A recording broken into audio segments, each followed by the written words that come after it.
Hello, thanks for tuning in to Best Friends to Similar Interests, where two best friends explain their two dissimilar sets of interests. Each week, one friend introduces the other to a piece of media they have never consumed. They both explore why it's important to them individually, as well as from an overall perspective. This podcast includes adult language, sensitive subject matter, and general nonsense which may be offensive to some audiences. Everything we say here is an opinion, and any inaccuracies portrayed are not deliberate. Viewer and listener discretion is advised.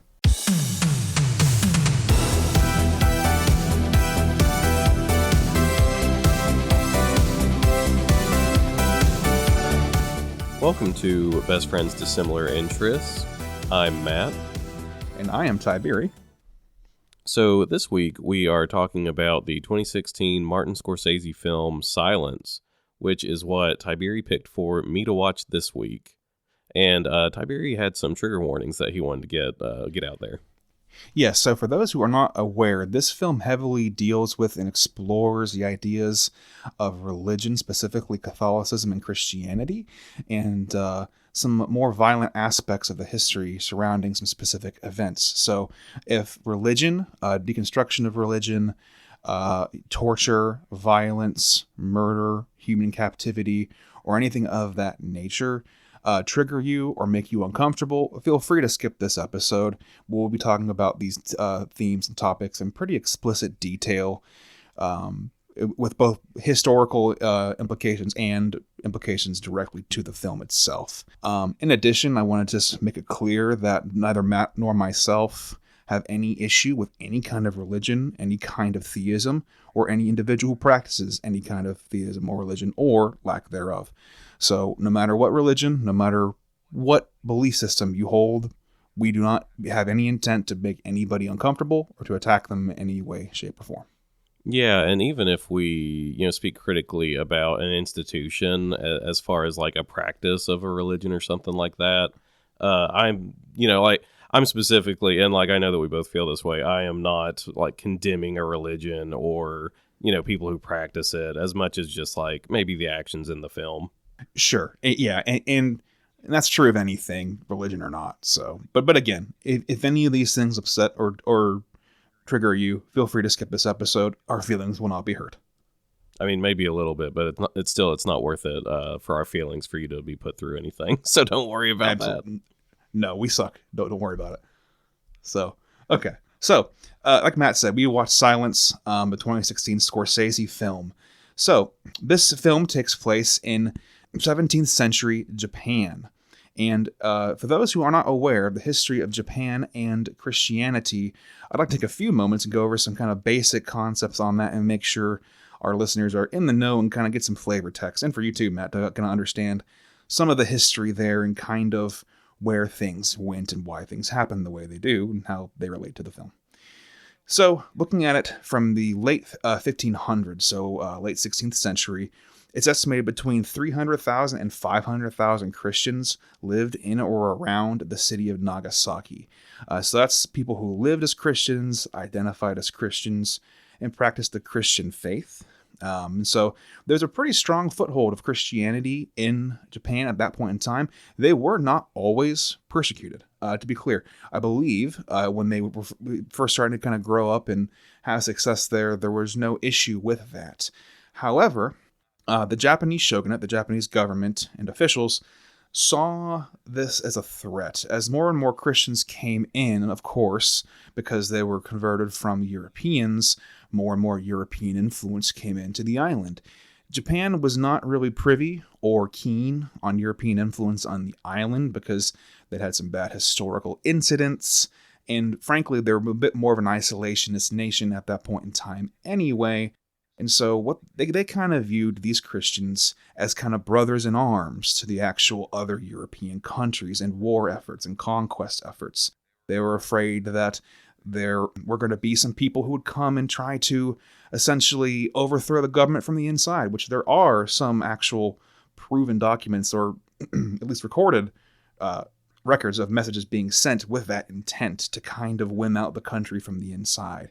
Now, these individuals aren't indicative of the entire church or the entire missionary effort, absolutely. But it's worth noting that the government was not keen on Europe being involved for obvious reasons, historically speaking. Colonizing, war, and just general economic influence. Japan didn't want any of that. They wanted to focus on themselves and kind of make sure from within that there was no European influence. So, in order to do this, they decided to go ahead and target Christianity as an entity.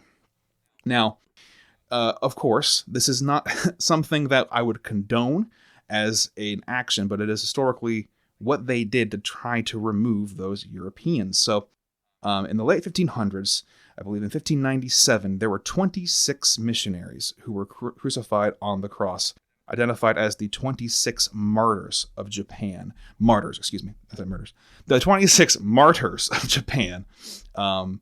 So they were missionaries who sent to spread the faith. They were Catholics, but they were executed in Japan to kind of set an example and to kind of begin this persecution effort to rid Christianity from the Isles here. And the Japanese government rather, wanted to make sure people saw this and people understood that that European influence was removed. And again, I think the government wasn't really so much targeting the entity of Christianity so much as the association with Europe. It was kind of a means to an end, so to speak. I'm sorry. I'm going to jump in real quick because I had a couple questions. So first off, do you know roughly how long the, influence of Christianity was kind of allowed on the, island before the, government was like, oh, okay, no more? So was it like a good while? Or? So in 1614 was actually the year that an official public ban was actually put into law. So from then onward, there was a public ban on Christianity. Now, that's not to say people didn't practice it. And I think for a large portion of people, they were just asked to leave. The missionaries were just asked to get out, don't come back here.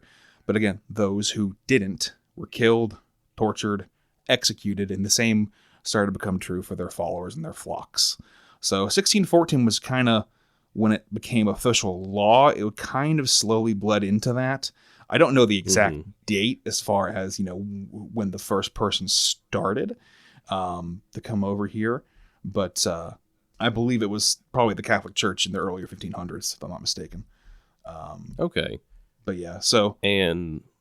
And was there any big kind of event that led to the beginning of the persecution? Or was it more they maybe saw the writing on the wall as far as, both like, an influence, like you're talking about, the influence of like political power from Europe.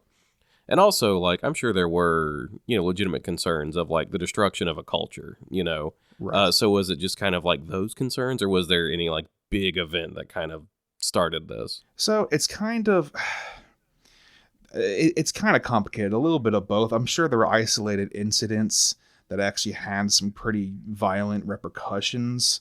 But I think in general it was kind of this power struggle. As far as, because you also had you had the Buddhist monks as well vying for power, and then the Catholic Church just kind of vying against them. And it turned into be a little bit of a kind of just a battleground for power, so to speak. I don't know that it was one particular incident, no. But okay. But basically that continued. I may be wrong about that, and that's the thing. So to be clear, we're not experts here.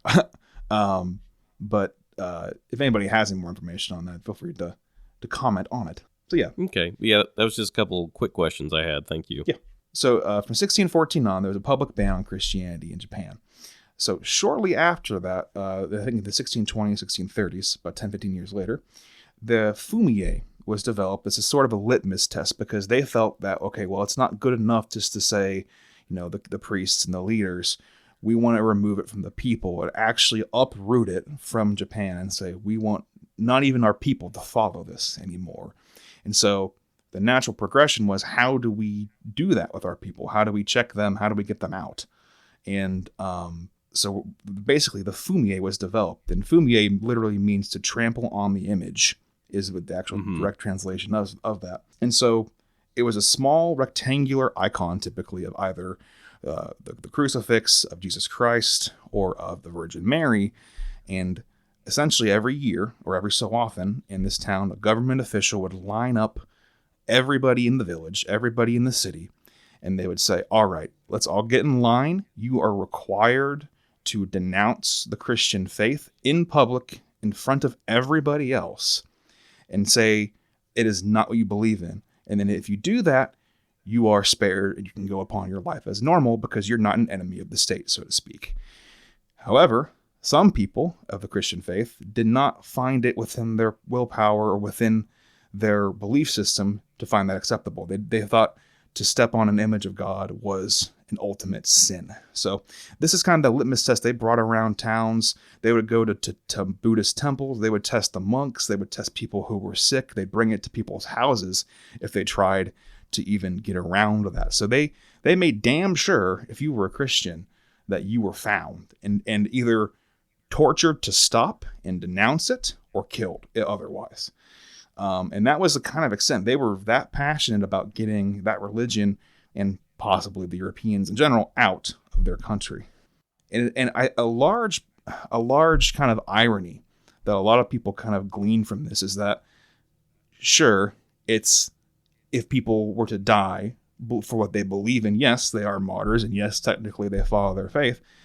But also, it's a bit ironic that the ones who kept religion about, that religion kind of in secret and going, were the ones who trampled on those images and the ones who would still practice it in secret. So that's kind of the general background on what the Fumier is. It's kind of a pivotal event in this movie, in this story, and kind of the reason for it. I will say in 1858, that was finally abolished. The Fumier was enacted until then as a kind of proper law. And finally, in 1873 is when the actual Christian ban was lifted from an actual paper law standpoint. Not sure how much of that was kind of slowly bled off from the actual enforcement side as time went on. But that was kind of late 1800s is also when Japan kind of just opened up in general. So, yeah. Okay. Yeah, that's interesting about the Fumier. I didn't really catch in the film if this was something that... So it sounds like it was something that was made in Japan specifically for this purpose. Yes. It's basically like the lie detector test for Christians, where it's like you step on this shit or you don't. And it's, just because you step on it doesn't mean you aren't Christian, but those who don't, are. So... Yeah. But yeah, I wasn't clear, and it might have been stated in the movie, and I just didn't catch it, but I wasn't clear if these were like relics that Christians were bringing from Europe that were then like being, seized by the authorities, or, but yeah, that answered my question. I would imagine that most of them probably were just made explicitly to combat Christianity. I don't know that. Mm-hmm. That's my assumption.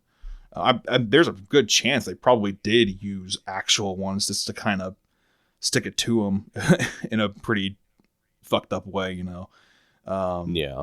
But no, yeah. So the Fumier was expressly to get rid of them, is my understanding on that. Okay. Yeah, that makes sense. So I guess without all that in mind, that's kind of the general concept of Christianity and the core, how do I say, countermeasures of Christianity and that persecution that Japan enacted in this time period when this movie takes place. So if we jump forward now with about a couple hundred years, or I guess 100 years-ish, from when that ban was lifted to 1966, a man by the name of Shusaku Endo wrote a book entitled Chinmoku. And do you have any guess what Chinmoku translates to in English, Matt? I'm going to guess silence. It translates to silence. 3 years later, in 1969, the book was released in an English translation called Silence. And that book covers largely the story of a Jesuit missionary who travels to Japan from Portugal to spread his faith and to try to find his mentor, Father Ferreira. Very similar in construct to the actual movie. From what I understand, the movie adaptation of Silence that Scorsese did in 2016 is incredibly faithful to the original. There is, I think, some debate on the ending. There's something with the ending I don't believe was in the book. But Hmm. for all intents and purposes, this is a good adaptation of his book, is what I understand. I believe Shusaku Endo lived to through 1996, so he never got to see this. Unfortunately, he did get to see um, the 1970, or I think it was 19. It was in the 70s. I can tell you that for sure. Um, Iteration of the movie, and I do not believe he was happy with it. There was something, it wasn't capturing the essence of the book quite well. I think it may have not have really understood his intent and his image, what he was going for. So yeah, again, there's two. This is not the only movie adaptation of this book, I don't believe. So this will be Okay. focusing primarily on the 2016, well, completely on the 2016 version. I do not know much of the other version, but that's another discussion, maybe some extra research and investigation to look into. Okay. I always think it's interesting authors' reaction to, film versions and different adaptations of their work. Mm-hmm. Um, Stephen King, like, famously hates so many of the adaptations that have been made of his books, but he's still just, like, collecting those checks. He's like, I'll sell you the rights, but I'm going to talk shit about it. That's fair. Frankly, I would do the same thing if I were him. Oh, yeah, I don't blame him. But so yeah, a little bit about Shusaku. So he kind of had a pretty unique understanding of this subject matter. He himself was a Japanese person, but it was also a Catholic person. So to be in the 20th century and be both of those things gives him almost explicit knowledge on this exact movie and this exact story. I believe probably at the time, being a Catholic in Japan, there is some kind of stigma there. And I would say he actually spent a lot of time in France, and there was probably some nationalism over there. So he probably got to see cultural differences from different parts of the world, as well as his own religion, and kind of see, where that really fell apart at times. So I think it's really interesting. I have not read the book, to be clear. This is one I would probably go back and read, because this must be a very interesting take in kind of account of someone's life here and someone's outlooks. So again, very interesting outlook on all of this. So again, if we fast forward from there to 1988, Mr. Martin Scorsese was gifted a copy of Silence. So in 1990, after he had finally read it, he and his co-screenwriter Jay Cox tried to write a script for it, but they had no luck. From what I understand, they just didn't feel ready for it. They felt as though they were missing something. The story wasn't right, and it was just not ready for production. This movie in particular, the 2016 movie, had so many, I believe, startups and stops and cancellations. It was pretty hard to get it going. It had a pretty long history to actually get developed and started, simply because they went through dozens and dozens of iterations of this script. They could not figure out how to get it to work perfectly. So with all that being said, this movie was produced finally in the 2010s, and it stars the following people. We have Andrew Garfield as Sebastião Rodrigues, Adam Driver as Father Francisco Garupe. We have Tadanobu Asano as the interpreter, Mr. Liam Neeson as Cristoval Ferreira. We have Shinya Tsukamoto as Mokichi. Issei Ogata is Inoue Masahige. Yosuke Kubo Zuka, as Kichijiro, and Yoshi Oida as Ichizo. So those are kind of the main roles I've identified. Everyone in this movie, in my opinion, does a great job. But those are kind of the main characters I wanted to highlight, because I think everyone here did a great job of portrayals of an individual character in this kind of harrowing situation. But yeah, so Scorsese put the movie together, and it finally came to fruition. Didn't do perfectly at the box office. I think it only met half of its budget in sales. I think partially because it was such a long movie. It's 2 hours and 41 minutes, and that's a long movie to watch such a heavy subject matter. And so I just don't think it did very well because of that. And like historical dramas tend to not do that well. Like there's a reason that, or it like right now they don't. Like in the past few years, there's a reason that they don't really get made much anymore. Right. Because they're expensive and they tend to not make that much money. Right. And also, there's already a market for that. We have the Iron Man crucifixions at that one Canadian church. So I think they have an explicit market on religious movies. But Oh, I'm so sorry. That's what I watched actually. I was like, "Where's Adam Driver? Is he Captain America?" Jesus Christ, God, that's a whole nother podcast. Just that fucking church. So I don't remember what that church was called, but you can just Google or go on YouTube and look up church Iron Man crucifixion. You'll find it. It's pretty obvious. You will not. Jenny Nicholson did a really good video about all of their productions. You will not be disappointed. Okay, but yeah, that's kind of the overview I had. Just kind of a little bit of history and maybe a little bit of the background, the source material, and where Scorsese was coming from. Scorsese, from what I understand, and I don't want to speak for him if he is listening, Scorsese has a very complicated relationship with the Catholic Church. I think he is, from what I've seen in his interviews at least, he's very vocal about every day he criticizes it and thinks about it and challenges it and kind of looks at it. He himself, I think, identifies as Catholic. I think when he was younger, he actually found a lot of comfort in the Catholic Church because he lived in some pretty rough areas and had some pretty rough people around him. So he found a lot of comfort in that structure. But I think he was probably one of the best directors to kind of explore this because he has such a complicated relationship in a topic that was already so complicated. So I do know some other kind of interesting points from the production side.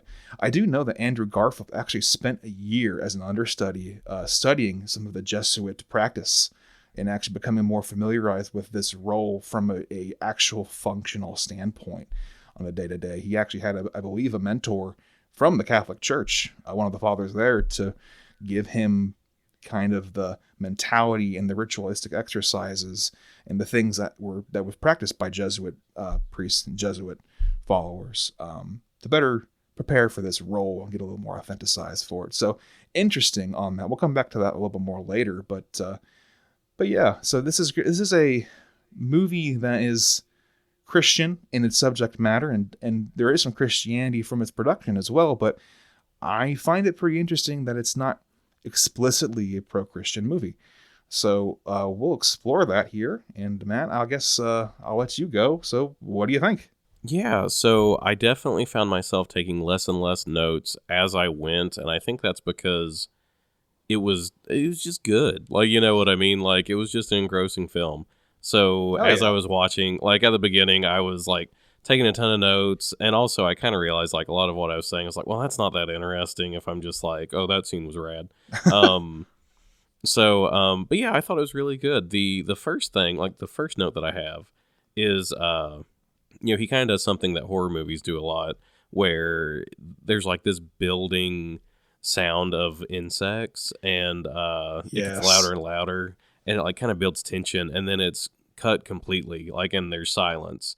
And I was like, okay, that was kind of a cool like way to play with an audience's emotions and kind of give them that emotional high, and then instantly be like, oh, okay, but we're gonna, come down from that. But then right after that, it cuts to this shot of a guy just next to a fucking head.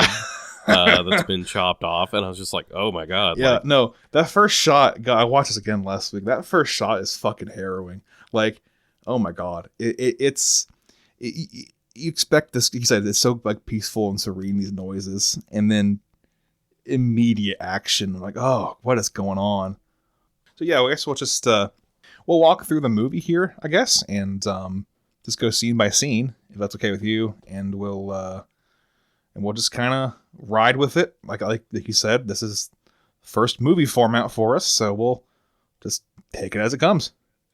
Yeah, so then it cuts to, I have the names of the characters pulled up because I really want to use the character names. I'm so bad about being like, and then Liam Neeson did this. Right, no, I get that. Just because I'm not good with names. Okay, so then cuts to a scene with it is Liam Neeson's character, but his last name is Ferreira. Yes, Father Cristoval And Ferreira. yeah, and so basically his followers are being tortured while he watches. So they're getting water out of this hot spring that I can only assume is like insanely hot, and they're being essentially bathed in it, but like Against their will. in a way that Yeah. it looks like it really fucking hurts. Like it sounds like I'm just like, oh yeah, they like give them a shower, and no, like it's torture.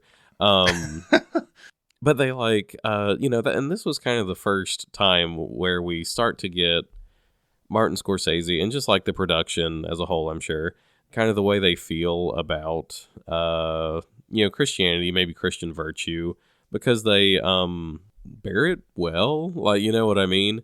And Ferreira even comments, he says something to the effect of like, they asked for more torture to prove how strong their faith was, or yes. So like, yeah, it definitely, we start to see, and like that's a big theme, is just the strength of faith. So yeah, like I think that's kind of our introduction to it, but that is a theme and a motif throughout. And I do think also this kind of, and it's more pronounced as we go, so I'll talk about it more. Mm-hmm. But I don't know if this was an intentional comment, but I do think it's interesting how the European missionaries are kind of these like voyeurs to pain. Yes. Like again and again, and like we do see that eventually Ferreira specifically is tortured.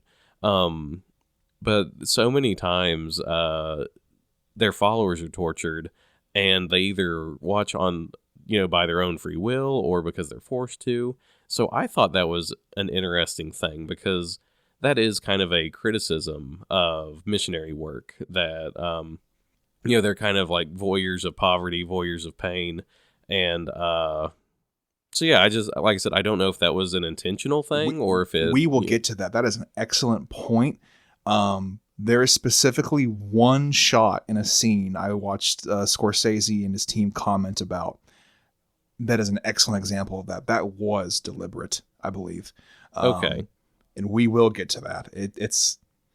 I honestly wouldn't have noticed it, but then one of the team mentioned it in this kind of behind the scenes video. Oh shit! Like I was like, oh, that's actually really well thought out.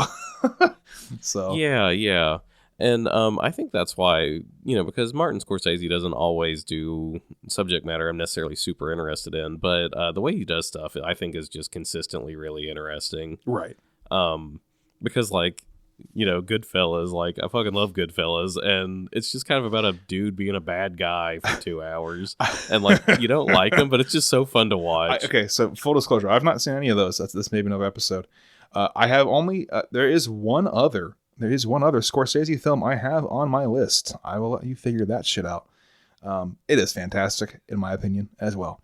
But anyway, going back to the story, I cut you off, I think. So oh no, it's okay. We were waffling. I think I think especially with this kind of movie, you kind of have to waffle pretty immediately, because there's a lot to conceptualize right up front. It's like, all right, let's talk about martyrs. I'm like, oh, okay, sure, right away.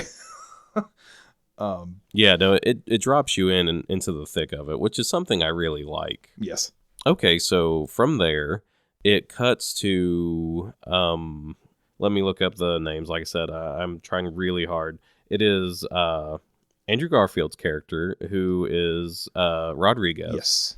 And Adam Driver's character, who I hope I'm pronouncing this correctly, Francisco Garupe? Garupe, that's how I say it as well. Yes, I believe that's how you say it. So both fathers of the Catholic Church. Yeah, and they are being told about Ferrero's kind of mysterious fate. Oh, and that is something that I had some questions for you, and I think this is kind of interesting, but we will get to that. So they are kind of being told about his fate from another Jesuit father who it seems to be, higher up the food chain than them, basically. Correct. And his name was Alessandro Valignano. Yes, who I believe is actually a real person. I may be right or wrong. I don't know. There's a hyperlink to his Wikipedia page, so I can only assume that he is. Fair enough. They are told, about the persecution that has been happening, and they are told that Ferreira has given up the faith, and we kind of get our first, hint at, racism, basically, when he's just like, he is living as a Japanese. Yes. And, like, the way he says it, obviously, is kind of like, as a Japanese. And it's derogatory, for sure. It's like he renounced his European ways to become one of them. It's like, well, come on now. Yeah. So that's kind of, I made a note of that. I'm like, oh, okay. So, like, I'm glad that they're gonna talk about that instead of just kind of, letting that skirt by. Yes, and just to give the wording they're used, because it's a very important word. That process of renouncing the faith publicly is called to apostatize. Excuse me, apostatize. Gosh. So when you hear that word, that is what that's referencing. Yeah, and that is a word that is used a lot and is kind of a central theme, obviously. Okay. But yeah, so they're talking to the higher up on the food chain.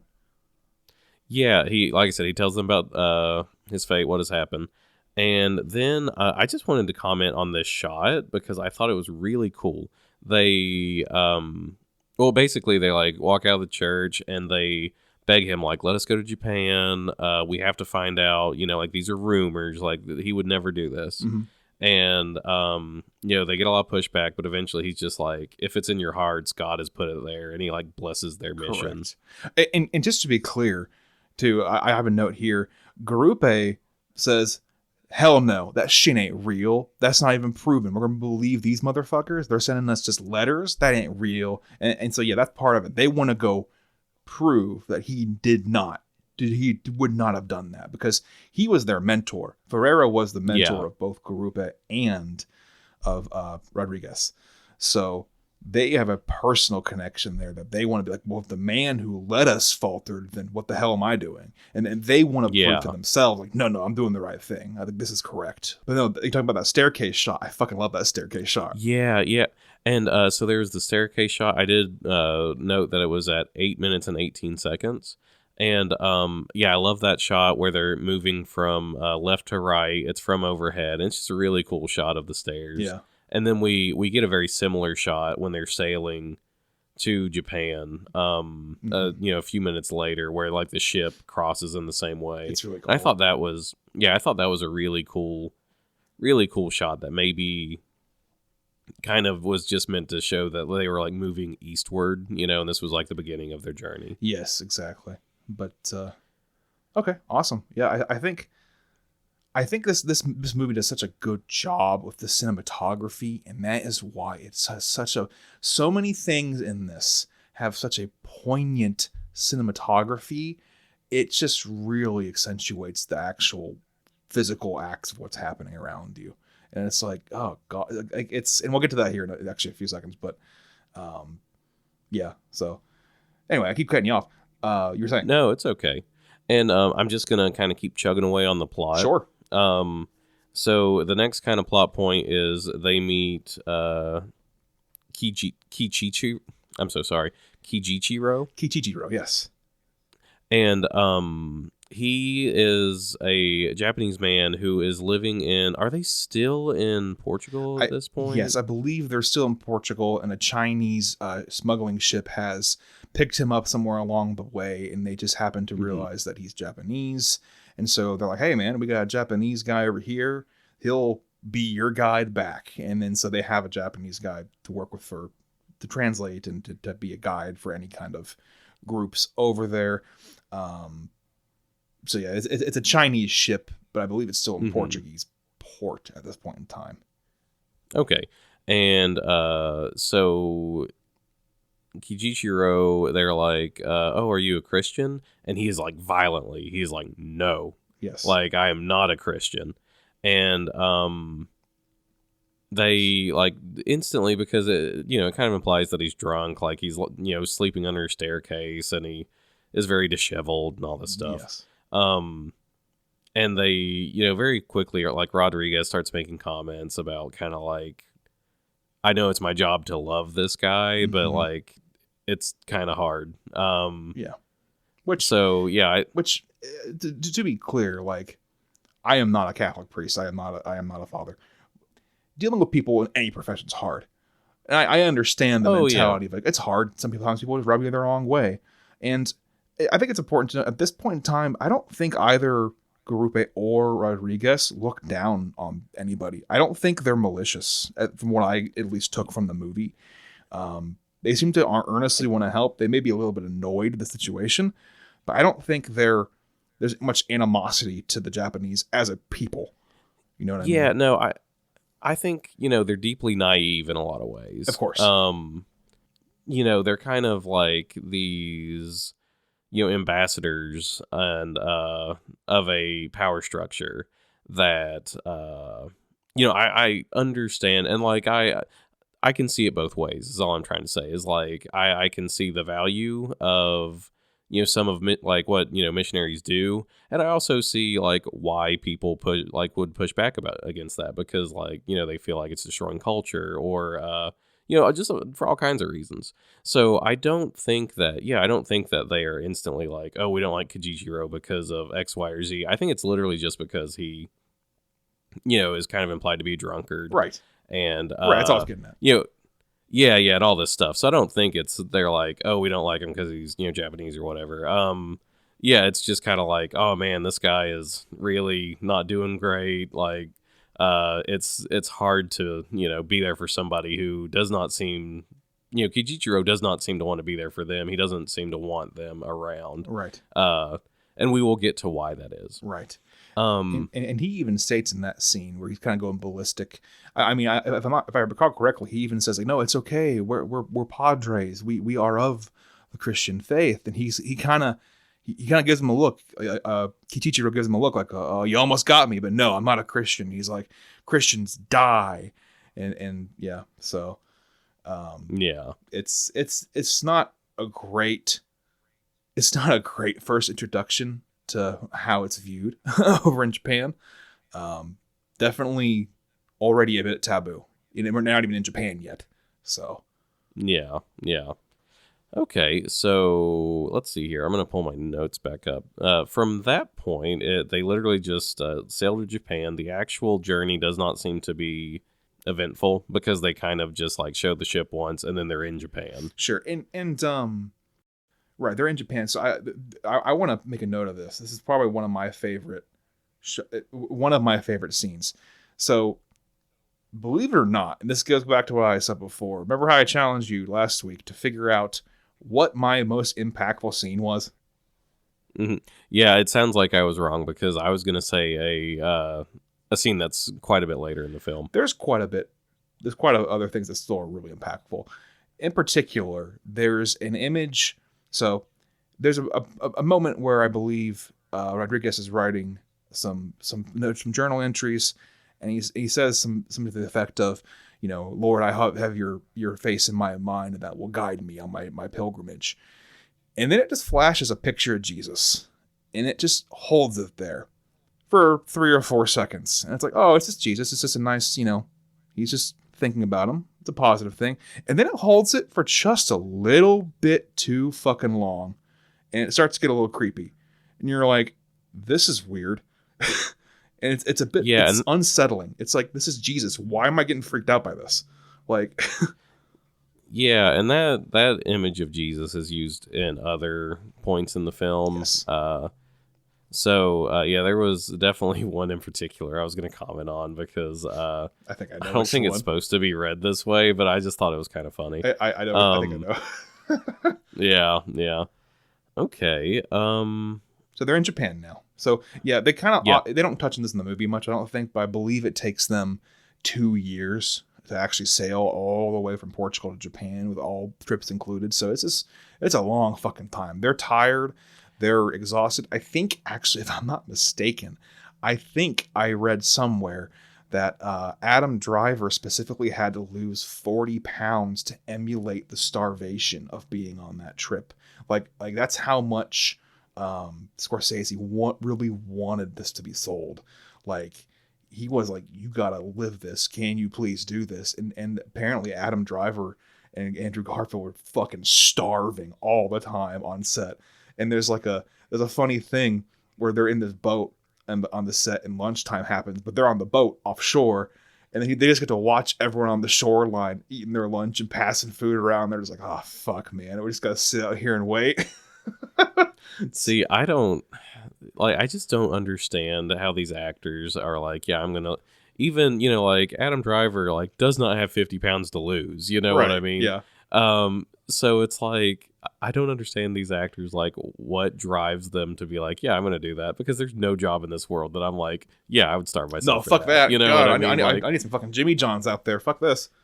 Yeah, that's what I'm saying. So I'm always just like, I do not understand you fundamentally. But no, I just thought it was a funny aside. Anyway, so they're in Japan now. Yes. So Kijichiro like quickly kind of runs off, and they're like, "What are you doing?" And Yes. Adam Driver specifically, damn it, I did it. I didn't want to do that. Francisco Garupe, who was Adam Driver's character. Oh, so what are you talking about? Yeah, no, I've been trying so hard to use their character names.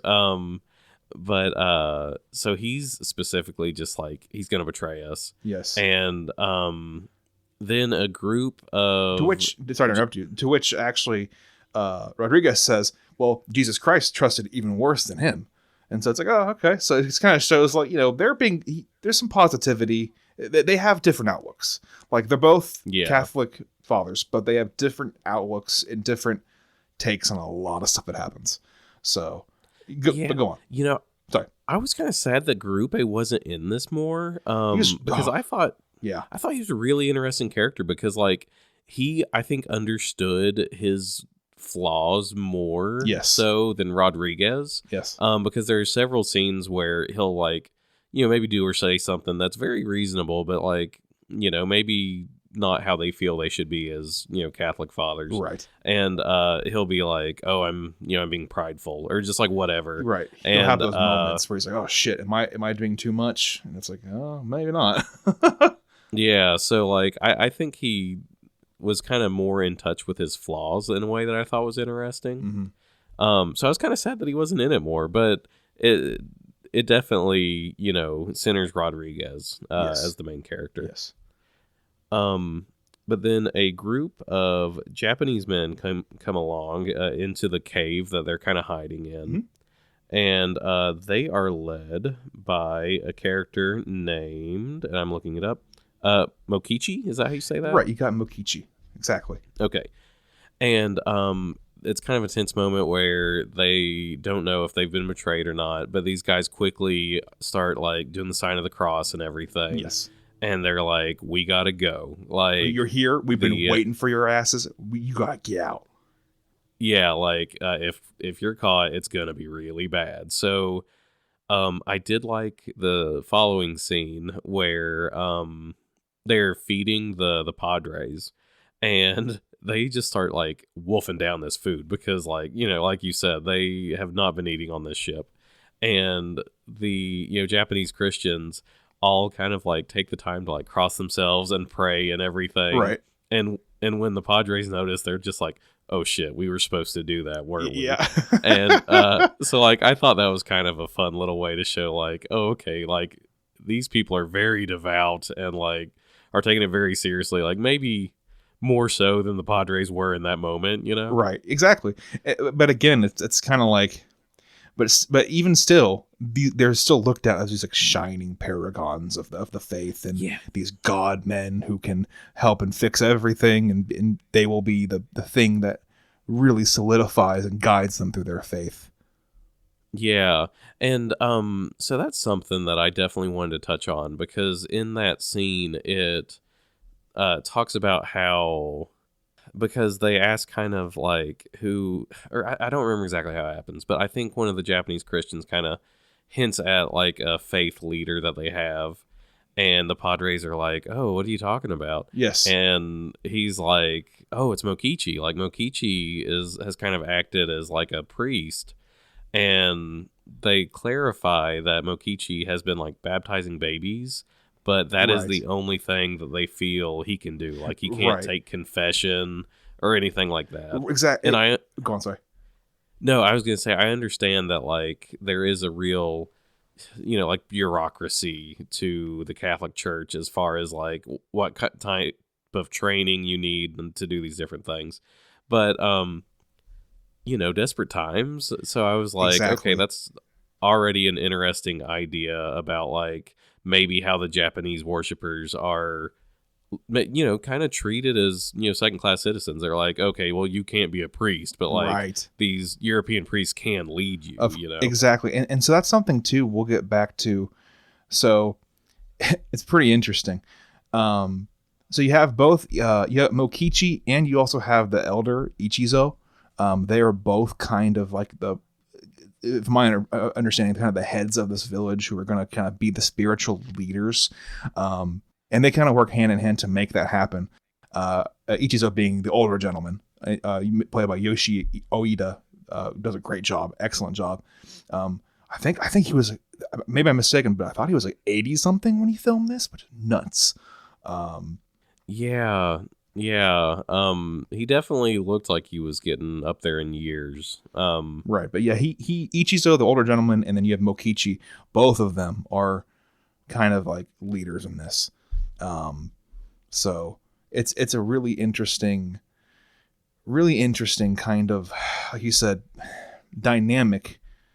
They're almost like ashamed that they were like, we've been practicing the faith without you. Is that okay? And it's like, yeah, it's fine. Like it really is. And even Yeah, even the Padres are like, yeah, no, we're here to help. Like you're our children. Like yes. yeah, but it is interesting to me of like, okay, but where did he get that idea? Because Right. yeah, it's like I'm sure at some, and obviously like I can't know like the past of these characters or anything, but just from what's in the text, like I said, it's already implied that maybe the Padres that have been there in the past are kind of treating them as kind of the natives that they're gonna like Yeah. bring their religion to, and they can't really be an equal part in that religion. um Yeah. Yeah. so yeah, I thought that was kind of an interesting way to touch on that. I do think like I want to say that I'm gonna be critical of a lot of things, but I think that it does a good job of, for the most part, kind of exploring complicated topics and not necessarily taking the easy way out in Yes. a way that I think is pretty commendable for a movie that I would go as far as to say it's just straight up a Christian film. You think so? Interesting. Now, I think it is obviously, with of course Scorsese being probably more religious than not. I think it definitely carries that element of like, yeah, the Christian faith will endure, but it also is not necessarily more of a yay or nay to Christianity as much as like, what extent does your faith need to be in the world and how do you express it? It's really more so Yeah. like faith and religion, they're different things. And we need to look at when it becomes harmful and when it's healthy. And I think it does like you said, for an overarching story about Catholic priests, it does a great job at saying, let's just kind of look at it and deconstruct it a little bit. Not enough to renounce Christianity, but enough to say, hey, maybe the way we're going about this isn't quite right. Yeah. And when I say it's a Christian movie, I don't want to imply it's like something like God's Not Dead that's just straight up propaganda. Sure. It's it's still like a historical drama, and really really good. And like I said, taking a look at things in a critical way, and maybe it comes down on, obviously it's gonna come down on certain sides, but Right. but yeah, there's like a scene later on that I'm like, okay, I would call this like an explicitly Christian film. There's one or two for sure that I thought it really kind of put a heavy hand on it. But I also Mhm. I think it did not excuse the problems. I think it was very clear to say, hey, there's something good here, but also take a step back and realize what's going on. And I think, like you said, it walks that line pretty well. Um, it could have very easily, like you said, taken the easy way out, but they didn't. So Yeah. My my note for around this point just says, I don't even remember what I was commenting on, but I just put Andrew Garfield is naive as fuck. Yeah, no, and that's, yeah, he is, especially early on in the film here. He is very, I'd argue even later in the film, he's pretty naive. And it's a good thing to point out, because he's seeing this his presence here with these kind of, rose tinted glasses, like, oh yes, this will be like a holy crusade of, faith, and will not to say they think they're imposing, but like, oh, we're gonna impact so many people and it's gonna be so good, and sure, we're looking for Ferreira, that's kind of our main thing, but wow, these people already have a connection with, but it's like, well, we'll see what happens. Because it's not quite that simple. Remember, Andrew Garfield, you're in hiding right now.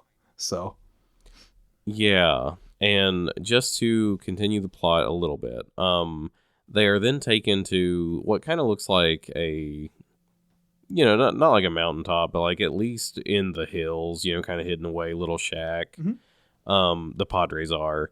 And they're, basically just hid away there. They're told to stay inside, and at night, a bunch of the, congregation will gather, and, they worship. They, like, hold masses. They, hear confession, all that stuff you would expect. Yes. I did think it was, so my note here is they hear confession, though they do not understand the language. That's, yep. Which to me shows how faith and ritual are paradoxically both holy and totally meaningless. I just thought it was a cool way to like kind of show that like, oh, okay, faith can be really important, but also like not to everybody, you know what I mean? And like it really is just what you make of it. Exactly. And I want to point out too, in this scene, there's a scene, I'm not sure if it's before or after what you just said there, but they go outside and they're just kind of sitting there outside. They're like, we're going to venture outside. We're tired of sitting in here all day. Group A specifically gets really frustrated with this house. He's like, I'm fucking tired. Why the hell are we sitting here? Nobody knows where Ferreira even is. This is fucking pointless. And then Group A starts to waver quite a bit. And they have a bit of a falling out on that. And but specifically, they're like, oh, yeah, fuck it. You want to go outside? And so they go outside and sit, and there's this really great shot of a hawk. And they're like, oh, look, it's a sign from God. And the hawk just kind of trails down, and then the camera stops, and it zooms on two people watching them. I'm like, oh, shit. And in a film where they spend so much time kind of secretly watching people, it was kind of interesting to have that inversion of like, oh, okay, like people have been doing this to you. It's not fun, is it? Yes.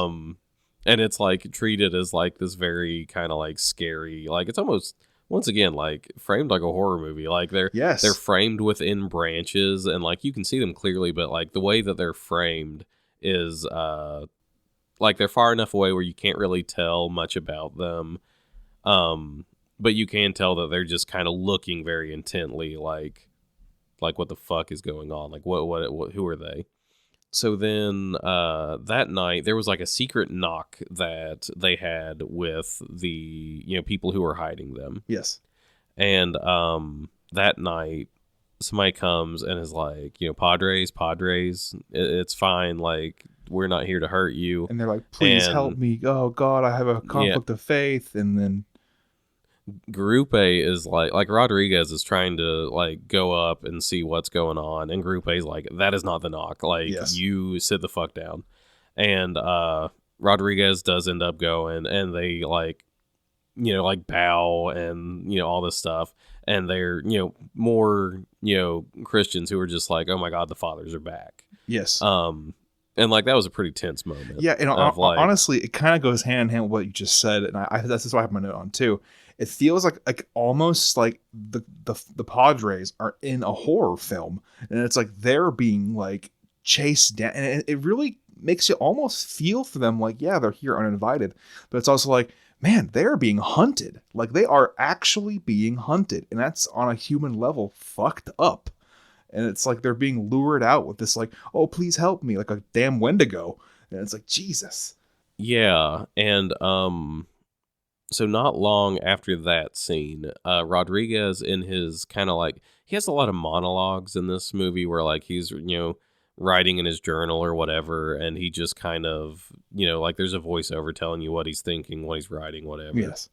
So it like starts to really get into kind of the like white saviorness of this film. Yes. And he says, like I don't have the exact quote, but he's just like, the Japanese live like beasts and they die like beasts.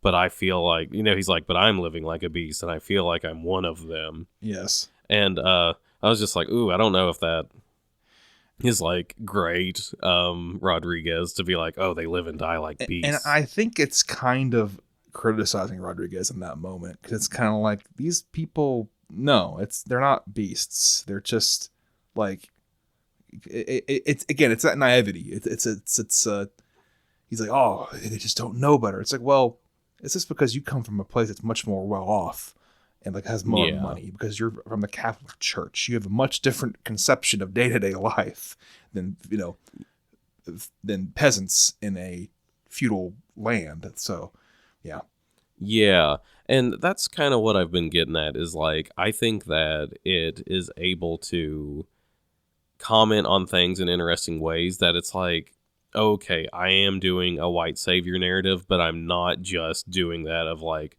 oh, aren't these guys so great, like bringing the religion and all this stuff. Yes. He's like commenting on it, like, oh, okay, let's talk about that narrative. And I think that's done pretty well. I think that, a lot of people would not approach it that way, and it would be played very straight in a way that I think would have made me be like, oh, I don't really like this movie. Exactly. So yeah, I thought that it did a really good job of that. There was some like filmmaking stuff that like I understand within the fiction why it would be presented this way, but I did like kind of get the ick from. So we'll talk about that. Sure. Then I guess pretty quickly after that, if I'm remembering correctly, we get Kijichiro's kind of backstory. Is that right? Correct. And it's really fucked up. It's fucked up. It's really sad. So his whole family is, what was the image of Christ that they would step on? What was that called? The fumier. Yeah, so his whole family is brought, and they're like, oh, okay, step on the fumier, and you walk away. And his whole family's just like, fuck that. Like, we will not step on the image of Christ. Yep. And Kijichiro's like, no, I'm gonna do that shit. Like, I don't want to die. And he just has to watch his family be burned alive, and it's like, and it shows horrifying. It shows most of that, and obviously it's not real, but it's like it shows the implications of that, and it's like, Jesus God. Yeah, and like I understand why he reacted the way he did. At the beginning of the film, like he has had some terrible shit happen to him, and it's I don't know. I think Kijichiro is pretty interesting in kind of the way that the movie treats him. Yes. He's kind of a pivotal character for most of this movie, which I think is a really, in a lot of ways, we'll get to that later, but he's not static. We'll put it that way. But yeah, so that was another example of like something that is touched on a lot in this film, where like suffering is kind of a measure of their faith, and mimicking the way Jesus died, and how like right, that suffering was a like obviously kind of a comment on like his faith and his unwillingness to compromise on his principles and everything. Right. So yeah, I thought that was a harrowing scene. Yeah, it ain't great. But the important thing there too is that he does ask Rodriguez to forgive him, to help him atone for that, because he feels guilty. Kijichiro feels guilty for having apostatized and not died the Christian death that his family members did, so to speak. And that is just for someone who is not devout of a Christian faith, that is hard to understand any kind of self-preservation. And that's something I really took from this film. Self-preservation is such a key here, especially in the upcoming scenes. And it's faith can really, I want to say this, faith can really muddle that and can really tie into self-preservation in ways that are maybe not so healthy. I don't want to say that. Yeah. But it's not a criticism of any faith in particular. It's just saying we should be mindful, which is kind of the theme of the whole movie, of how we approach it. So yeah, we'll get to that. But yeah, he does forgive Kichichiro, and he's actually ecstatic to do so. Rodriguez is. And that's a big moment for him. He's like, I am actually making people happy and helping these people with my faith. And for him, it's vindicating. He's like, I am here to see Ferreira, sure, but he's like, I'm doing this. Like, I am actually a Catholic priest, and I am helping and spreading those, and people are accepting it, is what he believes. So yeah, we'll go on from there. Yeah, and but yeah, obviously, just like not only the guilt over not dying like the Christian death, but just like the literal survivor's guilt of your whole family dying and you being the one that survives. Like, God, I can't imagine. Nope.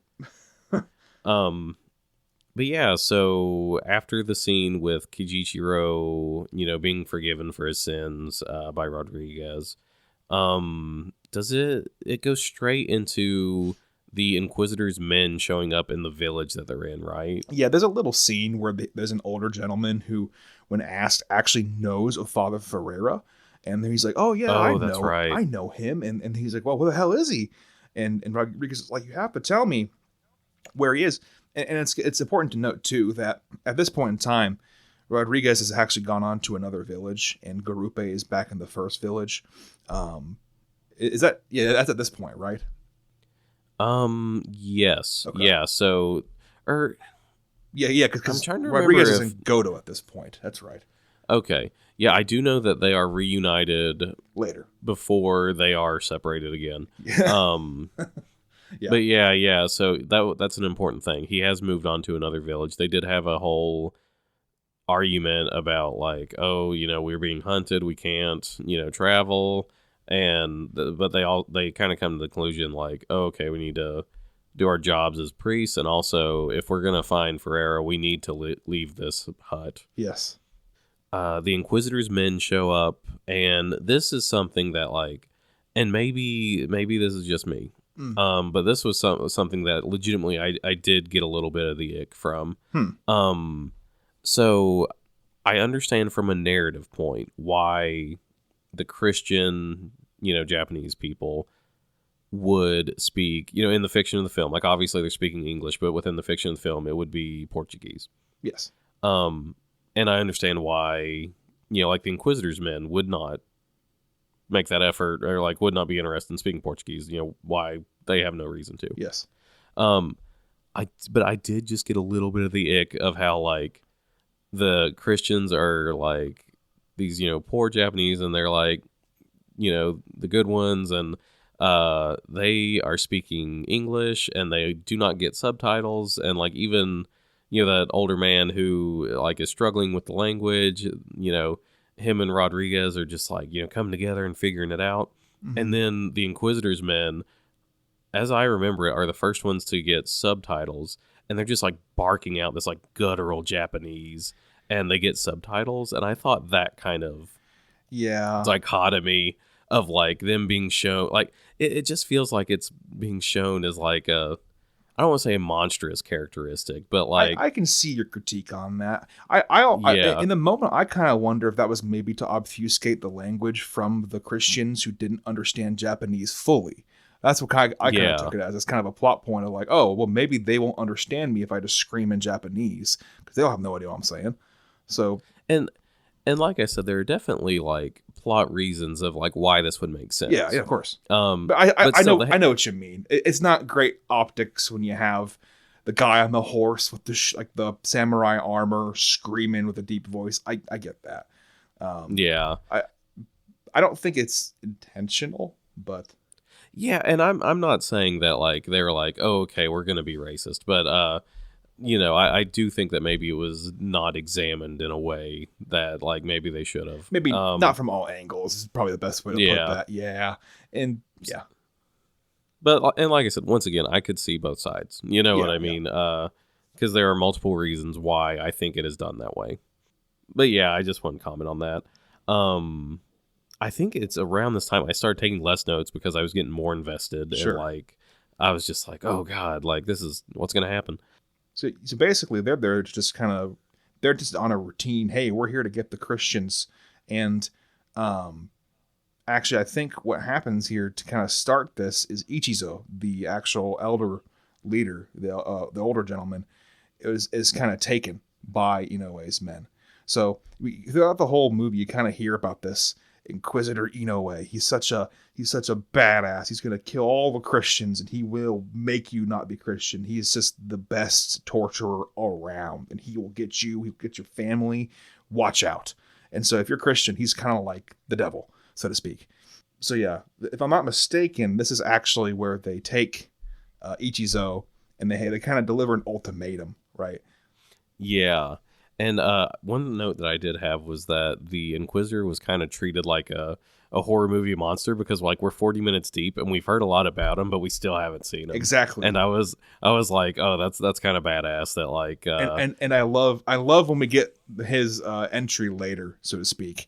It's great because right now, like you said, we don't see him. We just see the samurai and then an older officer, and they're kind of just hanging out here, and they're being very aggressive. mm-hmm. I will say I saw the twist coming of like who the Inquisitor was. Yeah. But yeah, so they, like you said, they make an ultimatum. They're like, I think it's 3 days. They're like, 3 days, give us the Padres, or we're going to start taking people prisoner. Like, we're going to take hostages. Right. And specifically, he said one will be Ichizo and another will be Mokichi, just because he spoke up. Just because he said something, Mokichi's going. So fuck. Yeah. But yeah, so they have a meeting where they're trying to figure out, like, okay, do we give up the Padres? Do we protect the Padres? And if we protect them, who is going to be the last prisoner that we kind of give up? And to be clear, too, Rodriguez, especially in this, is just like, listen, no, you do not stick your neck out for us. Do not do this shit. And they're like, no, Padre, you must stay. You must be the ones we protect. Like, you're the whole reason we're still doing this. And they're just like, what the? And so Rodriguez is very like, oh, like, what the hell? It's kind of he's really kind of burdened by it in that moment, you see. But I will say, kind of later, it gives some kind of yeah. It gives some kind of plausibility, like I said, to that self-preservation, where they're all like, oh, well, if we die for God, though, you don't have any burden. And then they go, well, if it's only for God and not for me, I don't need to feel bad about it because you'll be a martyr, right? And it's like, that's... I can't imagine truly not feeling the guilt from that in my head if I'm Rodriguez and Garupe. I cannot. Like, and they may not either. But I just thought that was a really interesting thing where it's like, oh yeah, but they're not dying for you. We're dying for God. It's like, but you're still dying for me though. Like, it's still because I'm here. And that argument gets heated as hell. Like, the priests are like, well, we're just going to fucking leave then. And all this shit. And yeah, so... But yeah, I thought it was kind of cool because Mokichi ends up kind of taking control, and he's like, he kind of basically just makes the decision for everybody. He's like, look, I'm one of the prisoners that has been selected. I'm getting taken. He's like, we are not giving up the Padres. So then it kind of turns into like, oh, okay, who's going to be the last prisoner? And they very quickly, everybody just gangs up on poor old Kijichiro, and they're just like, yeah, you're not from here. They're going to be nicer to you than they would be us. Like, you go. And he's like, no, fuck that. I don't want to do that. But they just like make him do it. Yeah. The Inquisitor's men come back, and they obviously take prisoners. So before we get to that, there is a scene right before that I wanted. So they're actually leaving the hut that they've been hiding in the whole time. And Mokichi turns to Garupe and he says, listen, they may ask us to trample the Fumie. They may want us to do that in front of everybody, including you guys, if they know you're there. And he's like, what do we do? And then Rodriguez immediately just goes, trample, trample, trample. You do not need to die. Trample that shit. And he's immediately steadfast about that, which is interesting because when he says it about somebody else, the Japanese people, and they ask him that, he says, "You trample right away." But then, as soon as that's said, Garupe comes over and says, "What the hell did you just say to him? That is bullshit. You may never trample our icon." And so they disagree fundamentally on that. And I think Rodriguez, of course, is just like, save your fucking self. Like, do not die. We're too far into this now. Just get out of here alive. Like, I'm not here to do that. Yeah, live to pray another day. You know what I mean? Also, so yeah, that was interesting. I do remember Garupe. Like, I was just like, damn, dude. Like, he's pretty. Garupe is very much. He's an interesting character. He's rigid in some ways, but in other ways, he's much more like practical. He's very like, no, we do it by the book, but he's also like, but also we need to get out. Like, it's weird. He's a very compelling character. The Inquisitors come back, and so everybody tramples, right? Like, everybody tramples it, but then they escalate it, and they're like, this doesn't mean anything. Like, you all clearly don't care to step on the icons. Spit on it, and isn't it like, call Mary a whore or something? Like, it's really like insane. He literally says spit on the cross, and what they do is they shove the cross in their fucking face, and they say, spit on it, motherfucker, and call your Virgin Mary a whore. And I'm like, holy shit. This is getting mean. Like, it was mean before, but it's getting like visceral now. And it's like, in this movie, of course, is in a Christian lens for a lot of it, and it does such a good job of simultaneously making the Japanese government look like assholes and victims at the same time. And it's such a fine line to walk, but they somehow did it, in my opinion. These Japanese officials, later on especially, we'll see, are very human and are trying to be very practical about things. But here, especially in the beginning of the movie, they're kind of shown as these fucking monstrous oppressors. So, like, he's like kind of that horror movie element, but. Yeah. And so Kijichiro, who is, I mean, that's what I would do. He's just like, yeah, I'll do that shit. Like, he's like, I'm getting the fuck out of here. So he does, and his classic move is to just do it and literally just run away in a random direction. That's the Kijichiro special right there. And like, once again, I'm not condemning him. I don't blame him. No, that's what I would do. Of course. But the other three, and I'd forgotten that there were three until just then. The other three can't do it or won't do it. So they are, and I just made a comment, like, this had to be such a brutal scene to film. Like, I can't imagine being those actors. They're crucified during like the low tide. And as the tide comes up, it like basically just like the water beats them to death.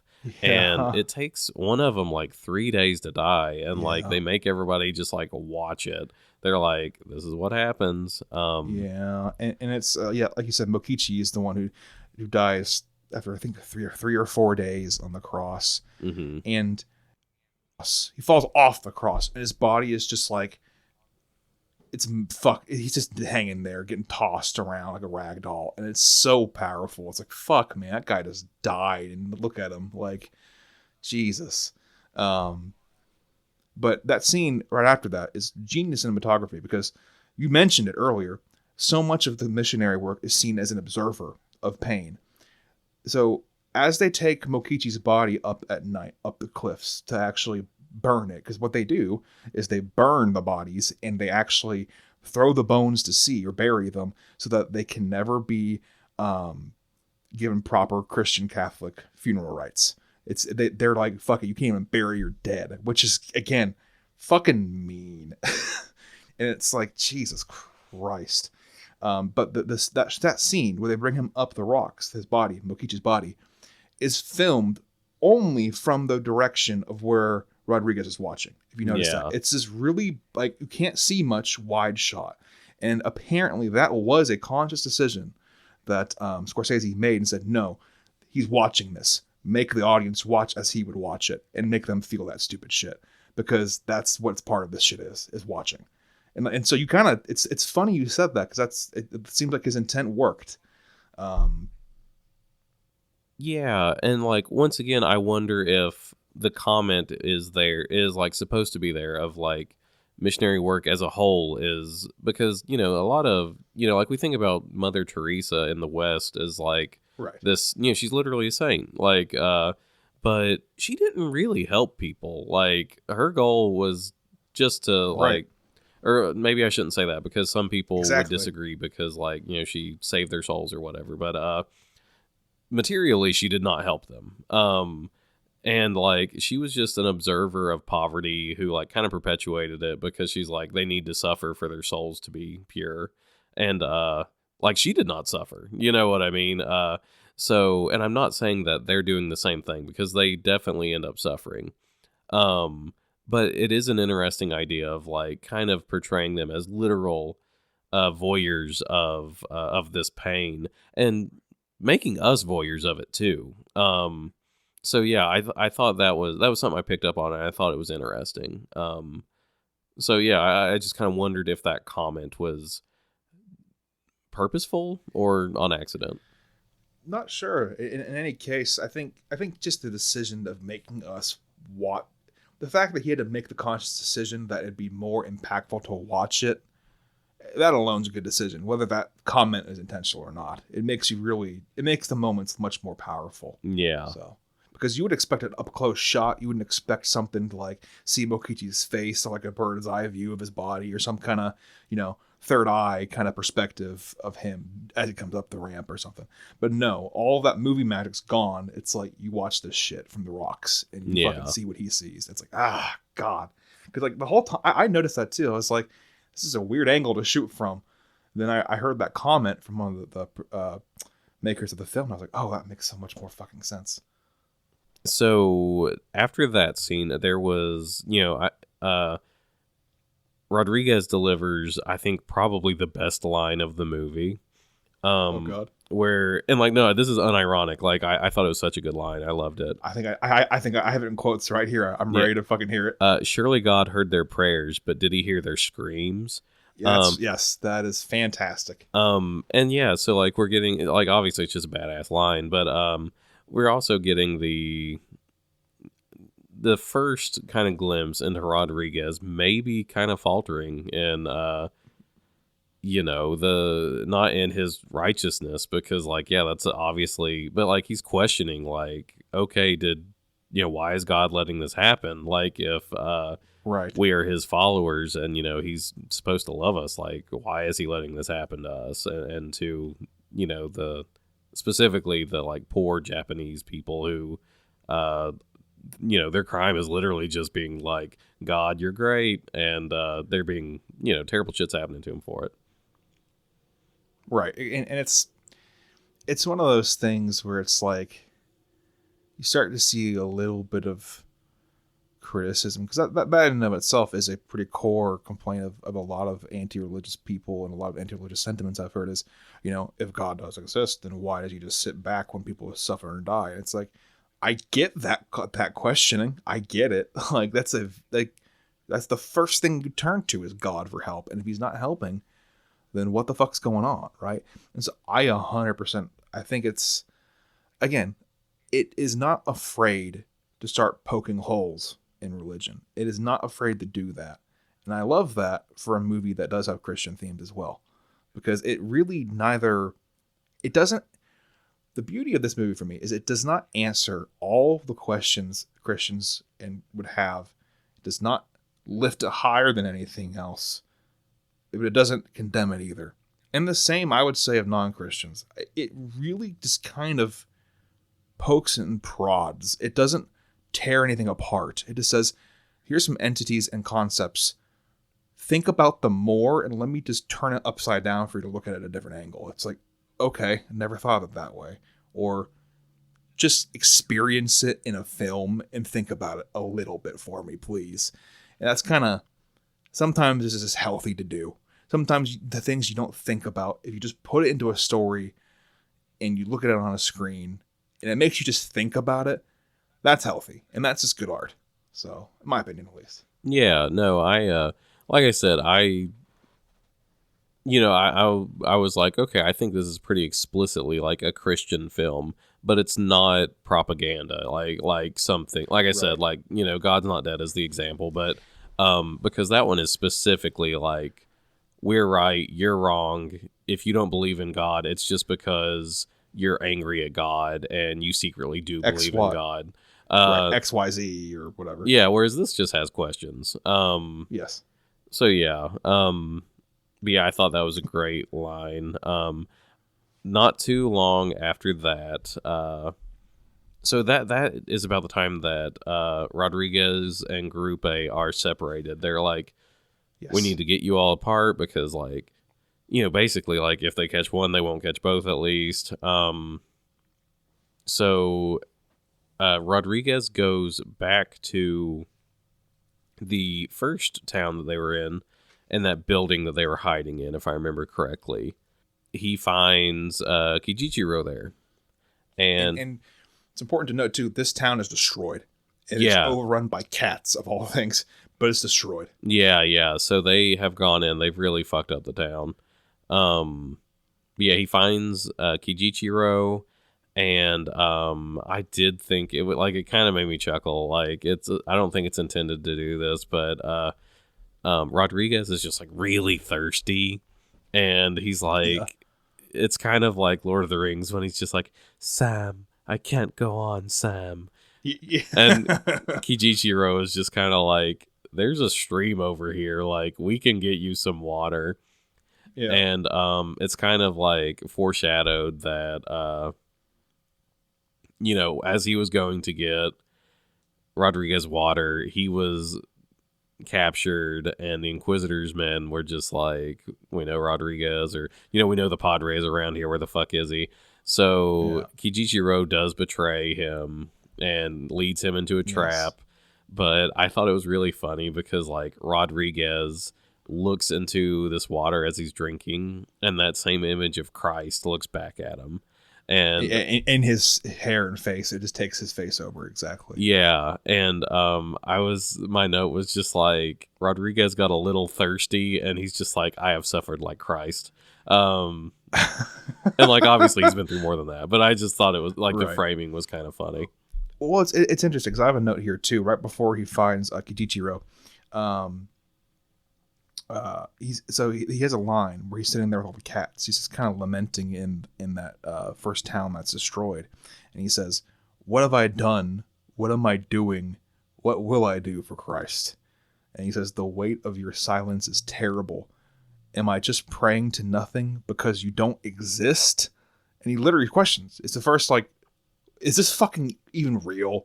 Like, why am I here? And and then shortly after that, like you said, Kichijiro betrays him. The guards find him, and then we move on from there. Yeah. So he is captured. It is not revealed who the Inquisitor is yet, but this is where I was just like, oh, okay, well, that guy's like the Inquisitor. He's clearly a very powerful man, because when he is captured, he's kind of brought back to, there is a small band of Christians that they've captured. This, older gentleman comes over, and he like doesn't do anything for himself. Like, literally somebody comes over to take his hat off for him. And they're still trying to obfuscate, like, ooh, where's the Inquisitor? I'm like, okay, that's clearly him. Like, which I want to be clear, that guy fucking did a great job. He is a fantastic actor in this movie. Yeah, no, I really liked. Well, I don't want to say I liked that character, but his portrayal, though. Yeah, I liked the portrayal, and I understood his motivations, and like, okay, I don't agree with his methods, but like, yes, I understand why maybe he feels the way that he does. His name is Masashige. Is that how you say that? His name, the Inoue's name? Yeah, Inoue Masashige. I think it's Masahige, if I'm not mistaken. Oh, okay, so the S is silent. But like you said, we don't know it's Inoue at this point. But yes, okay. that is Inquisitor Inoue. Inquisitor Inoue Masahige. Rodriguez does not know that at this point. He's just kind No, of no. sitting there with these other captured Christian peasants, and he starts having a conversation with them and with the not known yet Inoue. Yeah, and like I said, I think that they kind of give it away, but no, Rodriguez does not catch it. Um, the other Christians are taken away, and it's made pretty clear to Rodriguez that, like, okay, you're not going to suffer, but they will. Like, if you remain, steadfast in your ways and you won't give up your faith, they will suffer, and that is on you. Yes. And then he's kind of put in a cage. A translator comes So, so, along. so to what you just said too, like you said, basically, in a way, saying you are responsible for these people's safety now, basically because of your faith. Your faith will lead these people to suffer. And then Rodriguez's response is, "Martyrs' blood is the seed of the church." And it's like, damn, man, that's a pretty fucking high horse statement to be making for other people's lives. Like, Yeah, Jesus, it's all this, like you said, naive idealism. But then, as we'll see, events don't transpire in an idealistic way here. So yeah. But yeah, so he's taken to a cage. I really liked this interaction with the translator. yes, The translator is, like not, there's no malice there. Like he's not malicious or anything. no, But like he kind of puts Rodriguez in his place. He's just like, kind of tells him like, okay, so, it is your job, like that is your flock and it is your job to protect them. And you're going to let that happen. Like, and he's just like, kind of also points out like, you all do not seem to care about the Japanese people. You don't care to learn our culture. You don't care to learn our language. Like, yes. He even comments that Father Cabral, who was there far before Rodriguez, he said, "Oh yeah, Father Cabral. He actually speaks. The Inquisitor speaks fluent Portuguese because of Father Cabral." And he says, "I learned so much of his language from him, and he was more than happy to teach me, but he didn't learn more than one actual word of Japanese when he was here." And he's like, it's funny how that works, where, you want to teach and teach and teach, but you never want to hear what we have to say. And Rodriguez makes a really good comment here. He's like, "Oh, but you just haven't understood our faith." And he actually cuts Rodriguez off. He goes, "No, I know what your faith is. I'm not an idiot. I know exactly what you're saying. I get it entirely." He says, "We have our own religion, Padre." And he says, "Our Buddha is something that we can all become. But Jesus Christ, you will never be Jesus Christ because you're imperfect, right? So you can never succeed in your goals, but we can." And that's like a really interesting side by side. I think that's a really good scene. yeah. And Rodriguez even kind of pushes back against it where he's just kind of like, well, Buddha's just a dude. So yeah, of course you can become him. And he's like, see, you're doing it again. Like you don't care to, learn about us or even like consider that maybe there are other ways. You know what I mean? Um, Right.